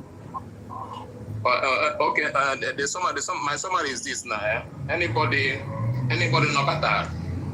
Okay. In annual, to do one go bullshit. Well, to agitation to all gamut of criminality. Organ trafficking, or whatever they what now the villages in towns and villages sack here. It's like Osumo, all those areas, even Sadiboon. It's everywhere the tipia. Women people. What a person needing. Only the girl will only set example so that tomorrow another Kanu are here Nigeria. And if we need to do this type of time more for Nigeria, I'm Nigeria drum my better on I'm on top in this country. Even the America also another mayhem. Actually, from Ebeinanos and Lagos, my port. Actually, this time around, we can never go back to our position again. So people like Nnamdi need to be dealt with. I would the guy. No, now only there of amnesty. Okay. All right. Okay. I am go. Fine. You may go your point. Your time is up. I'm listening. Okay. I negotiate with them. I'm listening. I'm bara den nimo. Man, they actually pani mo be walam nest. You're 1 minute, Agana. Sorry, we have to disconnect you. So, wisdom. 1 minute summarize. Yeah. Oh. Ihe na-ekwu na nke m bụ ala Igbo chọọ peace, ala Igbo chọọ udo. Anyị achọrọ this headache here and there. And anyị na-akpọ Nnamdi Kanu. Enwere ndị ọbọ Nnamdi were gị agazo egbe ndị a. Enwere ndị na-alụ ọlụ a niile na the background. Anyị na-asị ha marakwanụ n'ọkwa n'ala Igbo a unu ga-emesi anata ka a na-amụnye ọkụ niile a. Biko onye ọbụla dododo ghọta na Igbo chọrọ udo. Whether we like it or not, we cannot, turn the gun on ourselves. I'm an obro if I name an abro if you may envisage. Manono water, Nibu Natilu, Sinibunye, when mini abroya boys issue. No, and at you. Come on in up there. All here I'm facing Alibo today. The idea of protecting Alibo, a change you go from protection to now, I want to always in a good wine. Bikono. Onye ọbụla na-ebe ọ nọ wetu obi ma dị mma na Nigeria ma na-ebu anyị ebu ọgba through negotiation ka a ga-eji nweta ife anyị chọrọ. Ndị IPOB nọkwa na-ege ntị unu mata na Nnamdi kwete n'eni agreement onwe with Nigeria unu ejinia lusi ọgụ unu ejinia kọtọ ya na-agbanyerọ ana m ekwu ukwu since na-asị exit route na ọwụ na enwe ife dị mma ewebatagasị na all those 5 points Nnamdi nyere that time as his demands. Ọwụ na-eme itie ya, I need is Biafra mba. So, and they are going to second Niger bridge. Yes. Go the number 1. And other things are but I'll go na Libo, small. So, Biko, onye ọbụla butuo. Good. Udo dị na Igbo, all turn hands on. Thank you. One if I have your submission, Maloma, which now, if I Nnamdi Kanu chọrọ, ọ bụrụ na a ga-emenwuli ya ndị Igbo, anyị nwere any need for Biafra. We are good like this. We can thrive. One block Libya, even to high school, even with their blockade, their tribalism with whatever, we are still trying our best. that even in terms of achievements now we've surpassed them in all ramifications. Nigeria, wealth in the hands of few. N'aka ndị a bụ the elite, but down here, a commoner now survive onwe ya comfortably, even though not through hardship. So amakwa na inyekwa anyị sometime ọ bụ na federal government gas slack nwa aka a bit n'ife ga-adị mma. Point wisdom make at some point here bụ na ọ bụ na Mazi Nnamdi Kanu run as a political party nwere ike ị na-acha ndị anụnwa ọkụ na ndị akali sit up, especially these are our political leaders, na fa ga-sit up, which would have propelled the economy of the southeast or even the development of southeast. Maka na onye ọbụla need region nọ n'ofu party, ọ bụ na fa nwere ndị nọ na-agbafe ụkwụ na-egosi ebe fa zuru ori, their loopholes, ife ọjọọ niile fa na-eme.